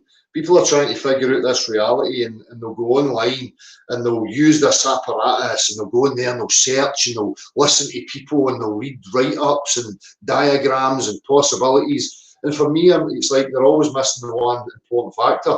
The apparatus that you're utilising and using is getting missing information. You don't fully understand the mechanical function of that thing. And for me, it's like voodoo magic when you actually start to look at it. And I think a lot of the answers and some of the clues that we're trying to uncover or discover are in the very technologies that we've taken for granted. I've mentioned it before, from how an LP, a record, was produced, how they came about that, what actually the mechanical function of it is, the translation through the mechanical aspects into, you know, this piece of plastic with wee bumps and ridges on it to hearing an orchestra through a speaker. You know, how many people really understand the mechanical function of these things? You know, so there's huge intrigue, and this wee thing I'm about to show you was exactly the same for me. Hang on a wee second to see here. Screen share, application window. This.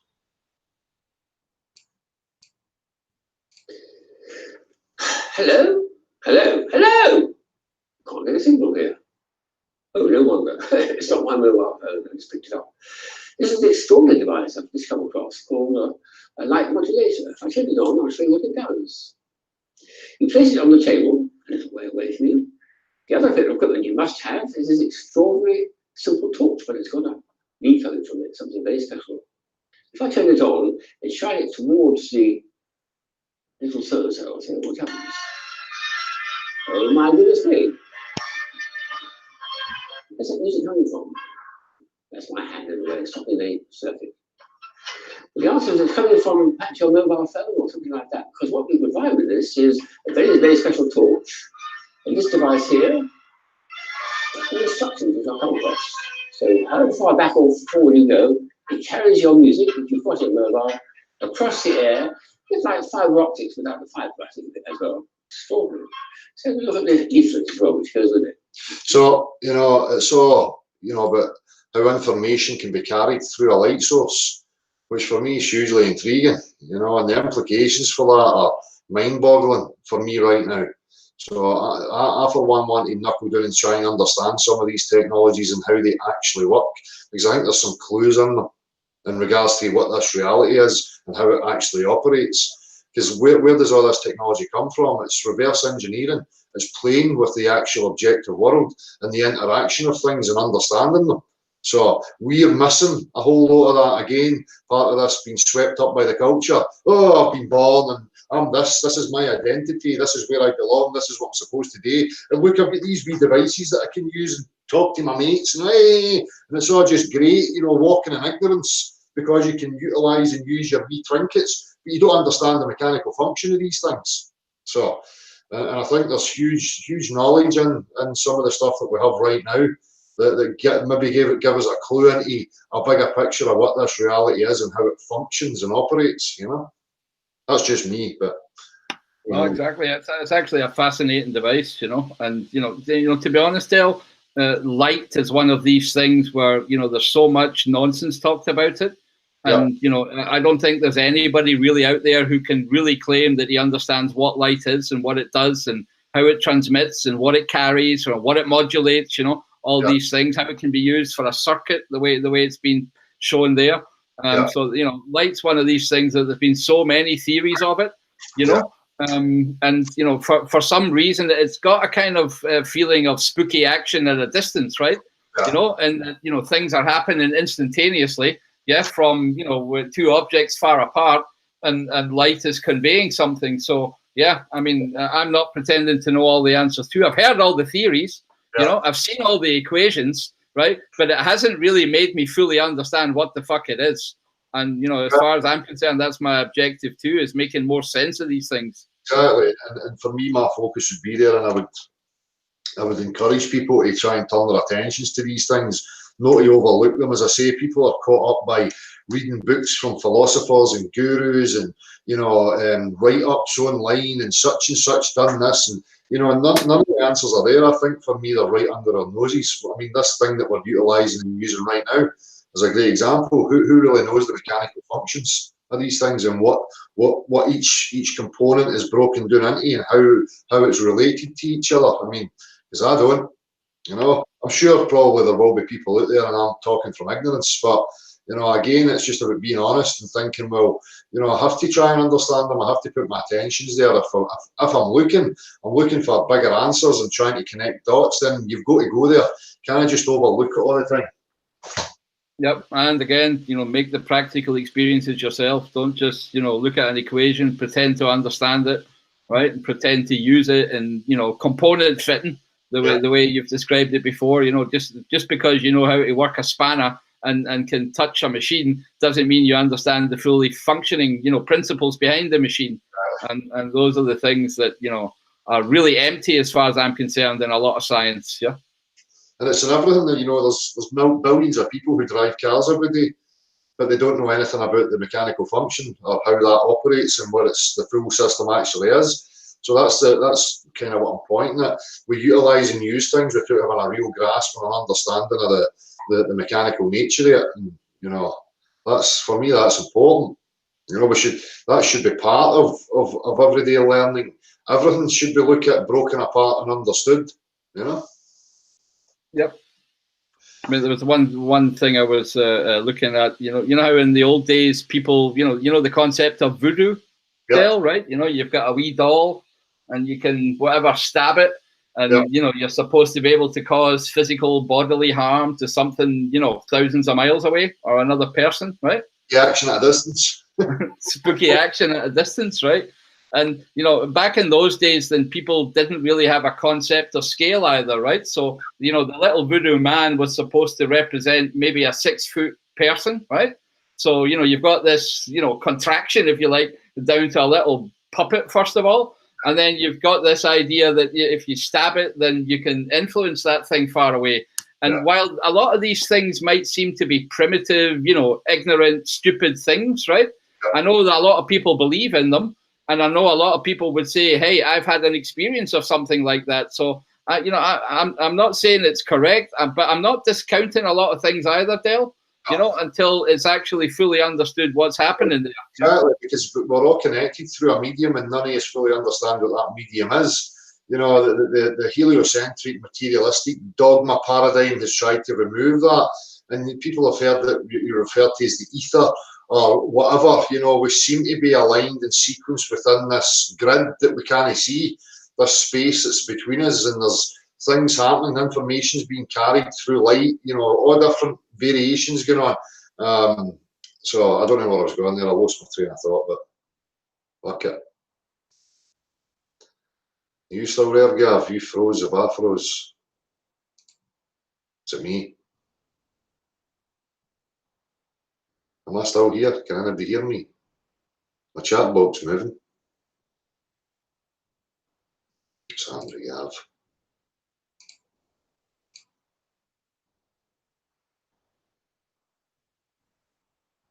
Is it me?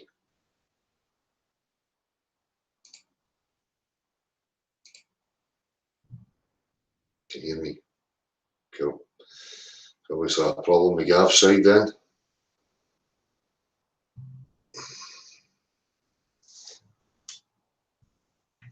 I'm just going to wait a wee minute to see what happens here.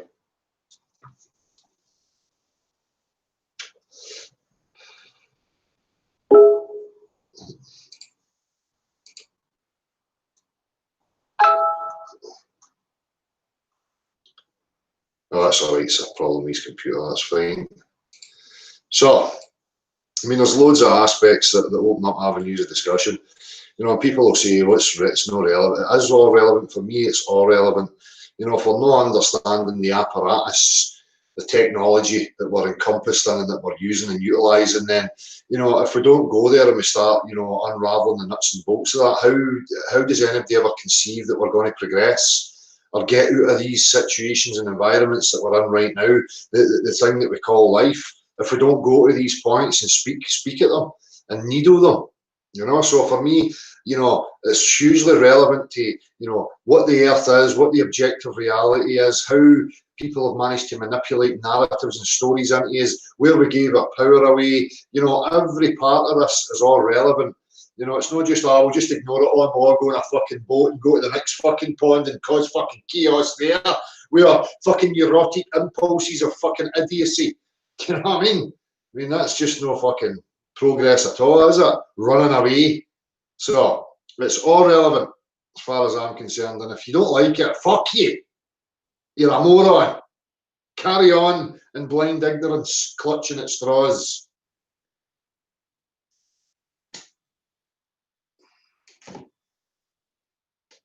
So, chat box, what are people saying to you?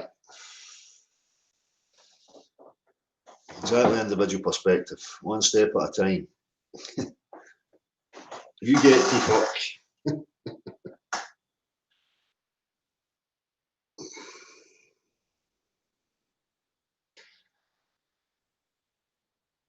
Aye, party pack, exactly. Ask the questions, needle people, what is their knowledge? If they get pieces of information that may be useful to you, don't just fall into authoritative roles and you're the subject and they're the authority and you just need to go on with it. No, you're entitled to ask people questions about everything you're involved in. See what they know. They might have something useful that can add to your bank of understanding. Putting the phone on, I'll stick the phone on it. Hang on.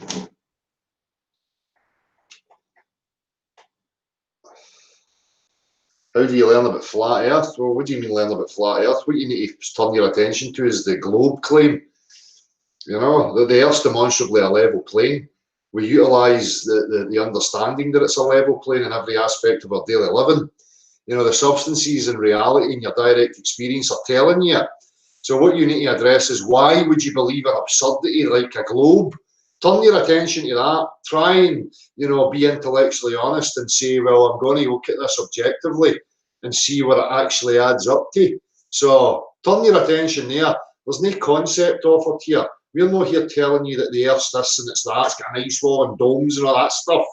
From our perspective right now, it's demonstrably level. How far it extends, what its limitations are, whether it's contained, there's something beyond the containment, or it extends indefinitely. None of us know. It has to be explored. It has to be explored externally and internally. So, I don't know what you're hoping for. If you came here hoping for that, or here, by the way, here's a picture, here's an idea, a concept of what it is, although I've never verified it in any way, shape or form, then you're barking up the wrong tree. There's an endless amount of other channels who will fulfill your need for fantasy. You can go and listen to them. You might have better success there. You're not going to get it here.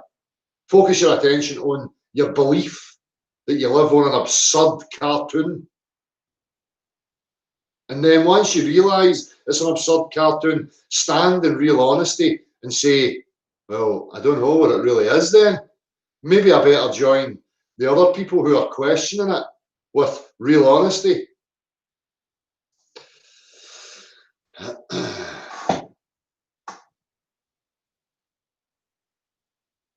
we saying? Let's get on. Right. We see, is this still got a charge in it? No, typical.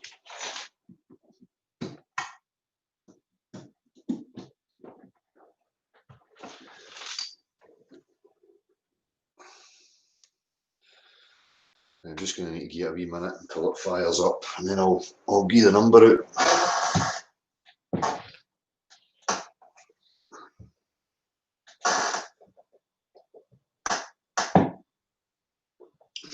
Testicle in a vacuum.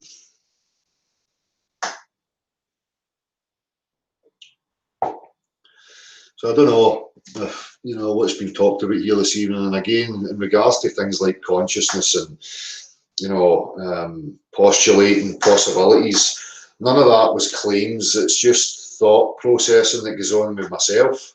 And it was in relation to, you know, substances and DMT and LSD and all these types of things, and just looking at things from a different perspective. So none of that was ever intended to be a claim that that's what I actually think's going on.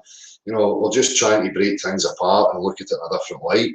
But in that postulation, I'm having to postulate a duality type scenario, that there's a metaphysical aspect interlocked with a physical aspect, and that there's a separation that can be realised. And you can kind of see it, as I say, you know, you can be an observer, a conscious observer that's just along for the ride, and the machine's just processing and you're being dragged along with it. Or you can, you know, actively, you know, interact and take control of that machine.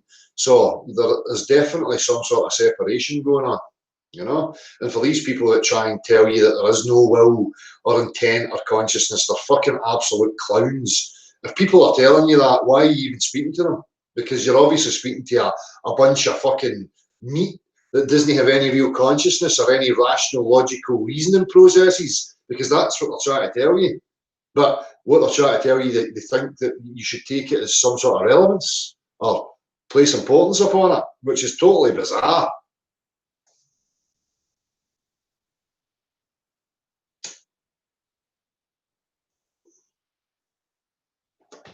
Right, where am I here? Hey Del, I'm back. Back, mate, nice one. Don't know what happened there. All of a sudden, it just all stopped working and rebooted my computer. So It's the gremlins. the gremlins, aye. Sent in through a light pulse through the ether, mate, to fuck with your PC. Light modulation.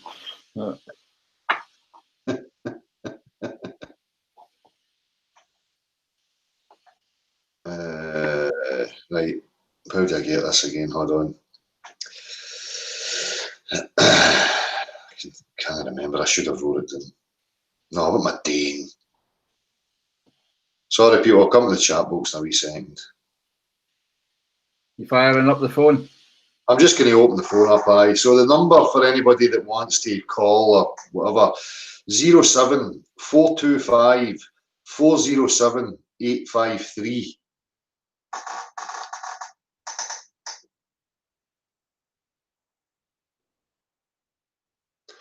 I don't know if there's a mod there or anybody that can maybe just type that in as I say this. Gav, even you, if you could be asked. So 07425 407 853. Say it once more, Dale. All right, there's people putting it in. I'll put that in, so I'm just going to copy that right now so I can just fuck's sake. Stop chatting in the chat box. I can't fucking highlight it. Kuwaiti fuck. Right, doesn't matter. There's enough people there that are posting it. That's fine. So the phone's open if anybody's got anything they want to say.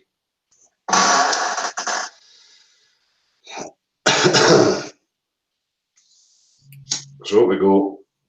Obviously, there's some troll in the chat box that people are trying to encourage to call. There must be a smart ass that's here to tell us the error of our ways and all that pompous crap. Let's hear it. Yep. Here we go. Here we I'm go. interested.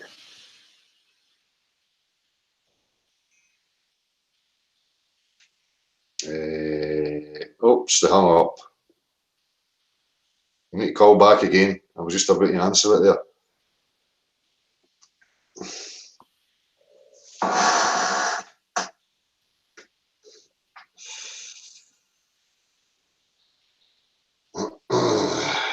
What did you do to stay calm? What are you talking about? What did you do to stay calm? Can you put that in some context, please? Or I'll just throw it right back at you. What did you do to wipe your bum this morning?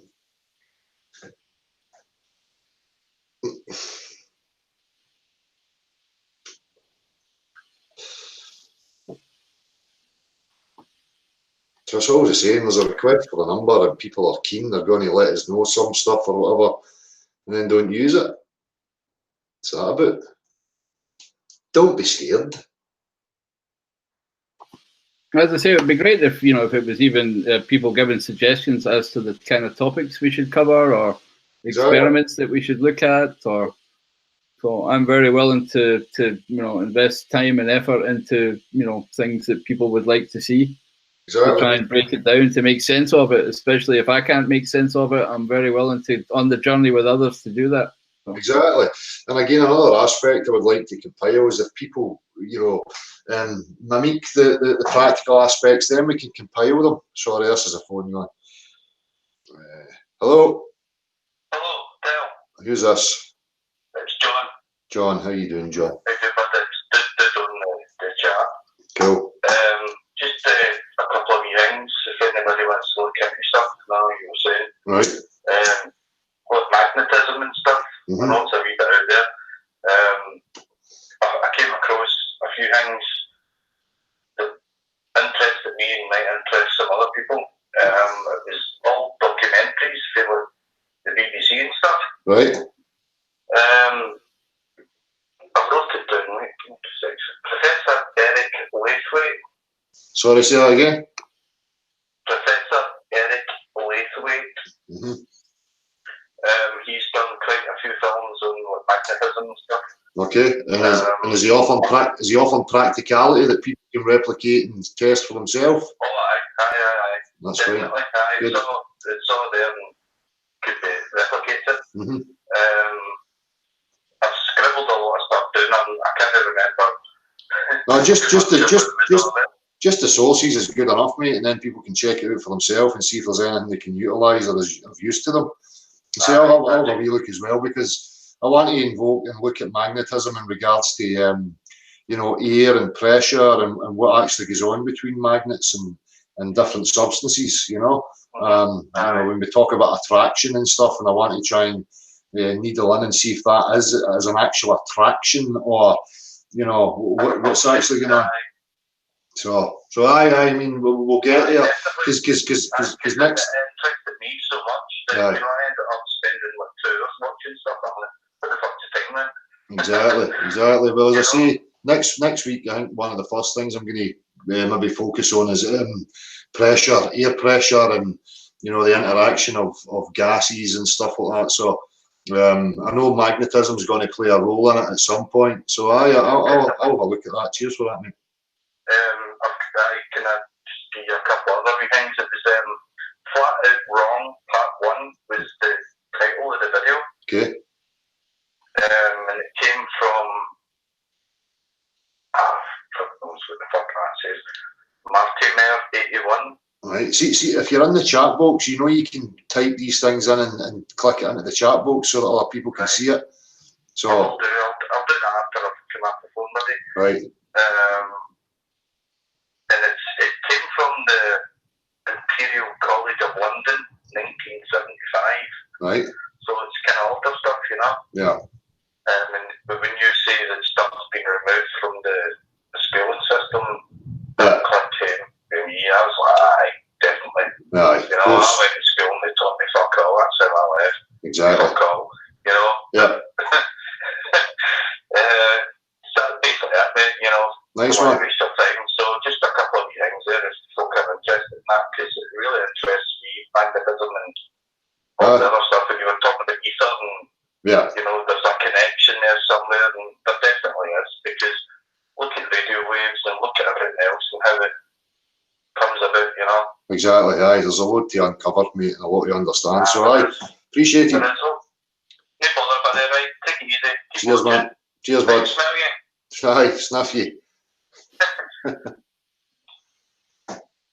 I've seen some stuff like that of him before. So he's got quite a few good videos out there about magnetism. I think it's the Circle of Magnetism or the River or something like that.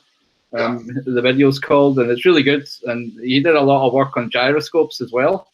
And he's had a bit of a checkered past, this guy. So as far as I remember, he did a big presentation in front of the Royal Science Astronomical Society and basically got chucked out. Yeah. Or there was certainly a bargy and a fight because he was maintaining certain things that was not, you know, at least the science that everybody else believed in. Was it conducive to the narrative? Yeah, it wasn't conducive to the narrative. So yeah, definitely worth a look in for people. He's good. And the other one that you always mentioned, Dale, Sumner Miller. You know, he's great as well, isn't he? With practical demonstrations that really bring a point home. Exactly. You look back at these and some of the other stuff that has been uncovered from the 50s and 60s. I mean, these guys should have been still that should have still been the method involved in education. You know, practicality. You know, playing with things, understanding them. But you very rarely see that now. Nobody gets into any depth with these things, and I think for good reason. There was obviously an attempt to cover a lot of this stuff up because it gives us clues to the bigger picture. You know, so. Yep. That would encourage. It'd be great to have a real compilation of, you know, very, how should I say, important videos that people should look. Well, I mean, I'm thinking also of children, right? At the end of the day, that they get, you know, somewhere else where they can go and get an education without it having to be a school, you know. That can happen through the parents. You know, people taking responsibility for themselves, learning for themselves, and then sharing it. You know, and a lot of this can be fun. You know, everybody knows children are inquisitive. And if the adults taking part and you know, laying out the roles and structuring it a bit for them, then they'll thrive in it. They will throw themselves into it with a willingness to understand, and they've got that unbounded passion without fear or you know, intrepidation. You know, so it's people should be going there with it. You know? Yep, fully agree. Yep. So. Well, we're hoping to try and make some sort of curriculum, Elisa. That's what this is about. As we progress into it, you know, I want to document it and maybe try and compile it as a form of curriculum. So we've kind of categorised the, you know, etymology and, you know, objective, subjective, and start you know, building bridges between every aspect of what we're looking at and what we're talking about, and file everything into its appropriate category, you know.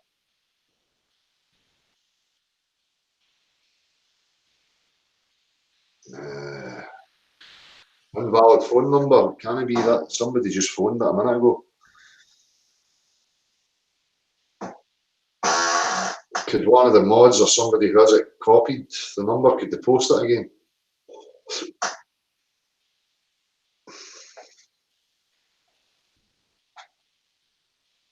Dale, one of the topics that, again, I want to drive home, I'm just going to show my screen once more, is the topic of quantification. I know we've talked about this a few times, but there's more to than just. Sorry, Gav, there's somebody calling. I'm going to answer. I know. Say him first. I ain't bother. Hello. Doctor. Yeah, speaking. Hi, mate. I've watched you for a bit. I'm scared of crowds. But I tell you what, I've taken drugs before that I thought opened my mind, which probably didn't. They take you on a corner.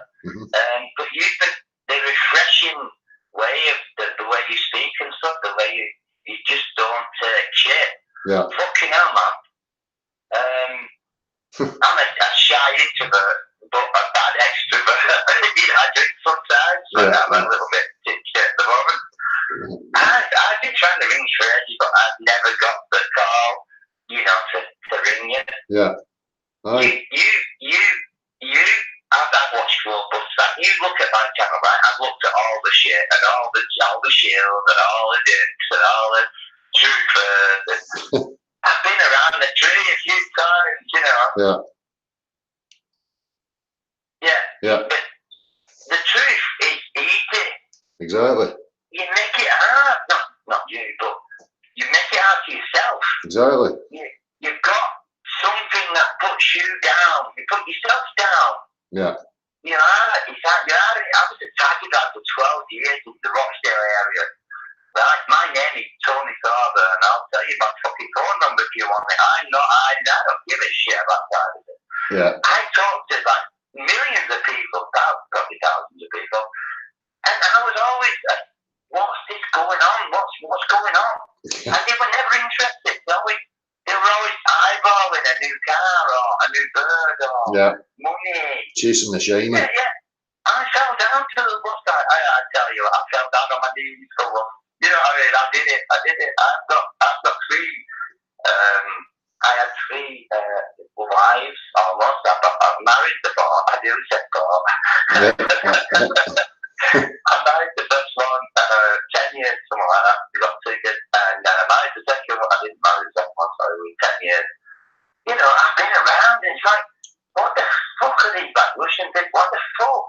I know. You can smell it. I tell you, I like Russian kids. I did, but there's the 80%, the 20%, blah blah blah. Some of them are 20% truth, and some of them are 80% truth. Yeah. You're 100%. What the fuck is going on, dickhead? Exactly. Well, try to be, mate. Yeah, I'm a dickhead. That's all right. Sorry, I'm rambling. No, you're all right, mate. Appreciate it. Yeah, I'm shy, really. Yeah, it was touchy that, but I'm pretty shy, really. Until you get the drink in you. I was actually born in Glasgow. I fucking was brought up in the Rochdale because of the broken family situation. Yeah. 35 years, I was in the fucking jail called Rochdale. It's a shithole there. But I did visit Glasgow because I started picking carpets. And I went to that shit place and I picked carpet. I tell you what, Glasgow spent the crap out of me when I went back. Well, going from one prison to another, it always seems nice and different for a small period of time, but the structure's still the same. People are still in the same mindset, so nothing's any different for anywhere, mate. As you can tell, I actively lost my Glasgow accent, which I'm not proud of. Yeah. I speak like Lancashire, Rochdale shit, and I hate that. I speak that way. Oh, well, fuck it. I'd rather have a Glasgow accent because I liked it. But I went to hide. I think I went to hide. Anyway, Nice one. Cheers for phoning. No, thanks for being there and opening your mind a little bit and just No bother, mate. Appreciated. thank you. Take it easy. Your head. No, you're alright, In a mate. bit, yeah. Take it easy, my man. Thanks a lot. Cheers, bud.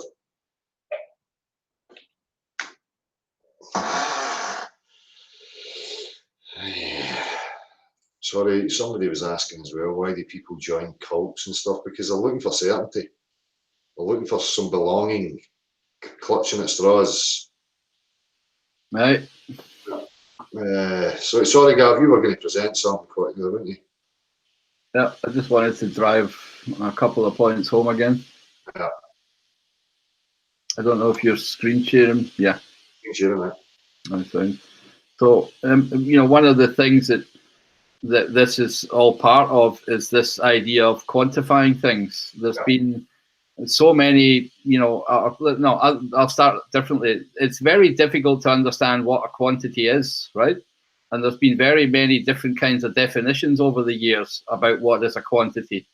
But the main thing here, and I don't think this is necessarily a bad description, in mathematics and empirical science, quantification is the act of counting and measuring that maps human sense observations and experiences into quantities. Quantification is fundamental to the scientific method, right? Now, the best description I've ever heard of quantity, and I'm just going to skip to it, is this one here. And I think it's something that people really need to internalize. And again, I'm looking back, you know, so it's only since about 1700 that we actually believe that we're space monkeys, Dale.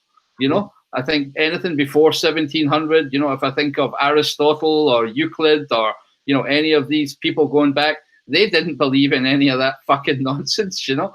They probably poke you right in the eyes for postulating in the first place. Yeah, absolutely. I mean, they knew what the projection of a sphere was, don't get me wrong, right? But they didn't think they were on a space ball. Just because a lot of these geometrical knowledge was available 1,000 years ago, like how to project a sphere onto a plane, a bit of paper using light. I mean, that doesn't mean that we're actually on one of these balls, right? So, and I just want to go back to this. So this is a kind of Aristotelian definition of quantity. And I don't know if you remember, but Aristotle, there's that famous picture with Aristotle and Plato's got his hands pointed to the sky, and Aristotle's the guy that's pointing to the ground, right? So, you know, in a way, that man was very grounded and fundamental, yeah?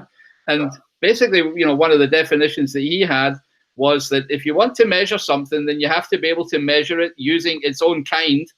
And if anything, quantity is also what is made of similar parts. So if we take that example of the brick wall, right? Then, you know, from far away, we see a red brick wall, right? And if I want to know exactly the quantification or the measurement of that brick wall, then I need to get a bit closer to see all the individual bricks.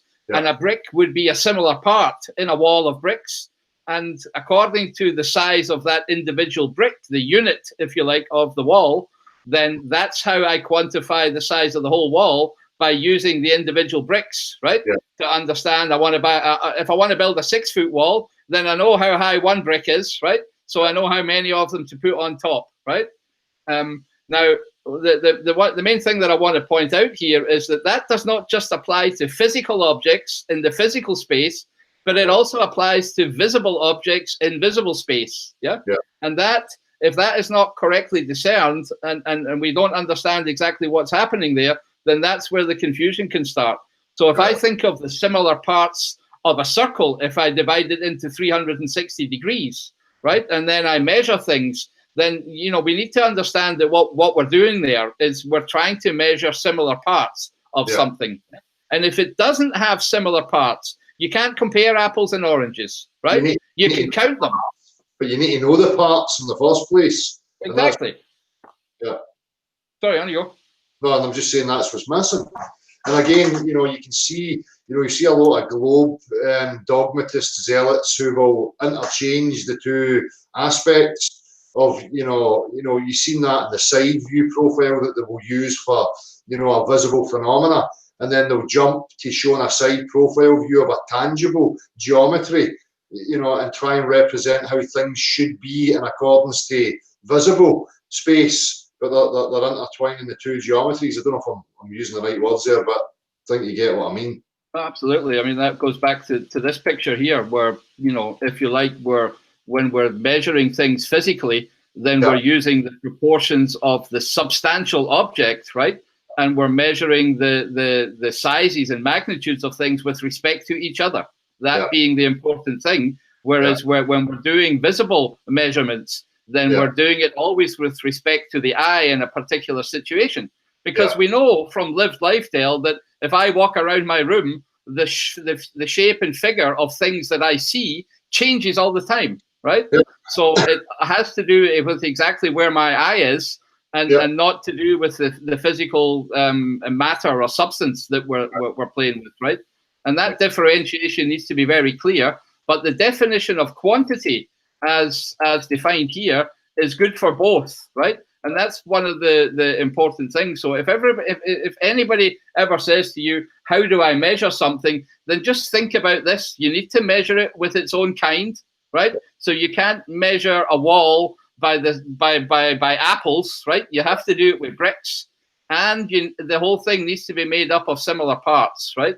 And that is the very definition of measurement and quantity that is absolutely essential for the quantifications in science, right?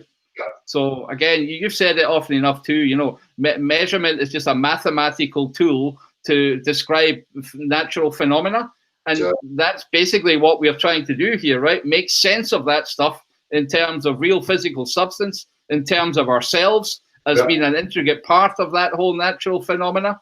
And again, I'll say this again, this is where the problems are going wrong, in the very definition of those things, not further down the line when we're looking at an equation that is basically set up according to a man-made definition. What we want to do is look exactly at the quantification and what science is actually saying in terms of our own sense experiences. And that, is, for me, is where it's all gone wrong, and where we need to have the conversation, and including with people who call themselves scientists, right? Because I want a common sense audit of this stuff, right? Of everything that we're ever told should really be audited by the common sense of all mankind. Exactly. And until we do that, we're just going to be telling each other stories, lying to each other, you know, picking biases, you know, trying to get ahead, as you've said, Dale, you know, all the different reasons why we do things, but it just gets us into one hell of a fucking mess. And people, predators, real nasty bastards, can actually just, you know, take control of us because they've got more media influence, because they've got more, you know, communication acumen, because they've got money to spend to brainwash us all, right? And you know, so that's why you need to take ownership of it yourself, So, sorry, I know I'm repeating things sometimes, but I just feel it's highly important, you know. It's also conducive to recruiting people into the cult of common sense. Usually important. Absolutely. Right. So, well, mate, it's been a pleasure this evening. I think we'll just call it a day there, and as I say, the format will move forward through the week. We'll postulate what we're going to be looking at, and then maybe lay out some of the apparatus. I'll say what apparatus I'm going to be using. You know, I'll probably video whatever apparatus I'm using and test that I'm going to be doing and play it live, and then, you know, but if people know beforehand, they can have the apparatus themselves, and then they can play with it, and then we can interact and see what each other found in regards to the tests. So definitely, I've got a whole list of stuff that I'd like to do as well and show, and so that people can repeat it. And I think, again, we've said at the beginning a little bit that, you know, we definitely want to concentrate also on words and show how words are using. So that would be maybe a part of the format, having a guest on, and obviously opening up afterwards, you know. So I don't think we want to take any of that ability away, right? But yeah, it's good to have how should I say, a discussion without interruption. Exactly. So that's good. Somebody calling. I'll just answer this quick. Hello. Is that you, Dale? Yeah, who's speaking? All right, it's Eyes. Who? It's Open My Eyes. Oh, how are you doing? How's it going? I'm good, bruv. How are you? Yeah, I'm very well, thanks. It's great to see things going along now, you know, how it's all coming out. There's the moon in Earth's atmosphere, and you know, everything is just all coming to the fore, and it's great to see it, isn't it? Yeah, well, hopefully it starts to happen a lot quicker, you know.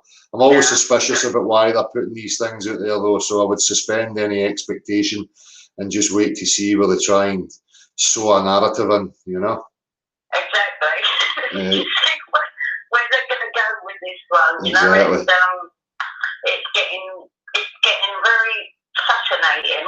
I know, it certainly is. It's intriguing. Reality is intriguing once you let go of your suppositions and your assumptions and your delusions. You know, reality becomes a bit clearer, although we don't really know what it is, but it's a lot more exciting than the delusions of what we think it is, you know. Yeah, definitely. And you know, you lose your expectations, and then you know what comes at you, you can take it as it comes and examine it for what it is. Exactly, spot on. Yeah. I mean, you've been at this for a few years now, you know, with the flat Earth, and I mean, from your opinion, I mean, I don't do what you do. I don't do videos or nothing like that, but I'm watching. Yeah. You know, I'm online. I'm seeing what's going on, and it's definitely gaining momentum. Yeah. I mean, you know, from what it was 2 years ago. Exactly. You know, it's mainstream. It's, you know, they're discussing it. They're trying to, you know, come back with things to say, oh, but no, look at this, you know.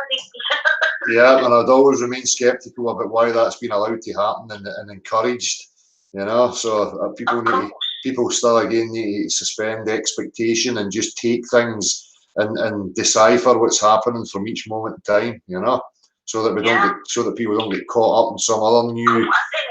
Yeah, you get caught up in it and you go along with it, and you just become brain dead again. Exactly.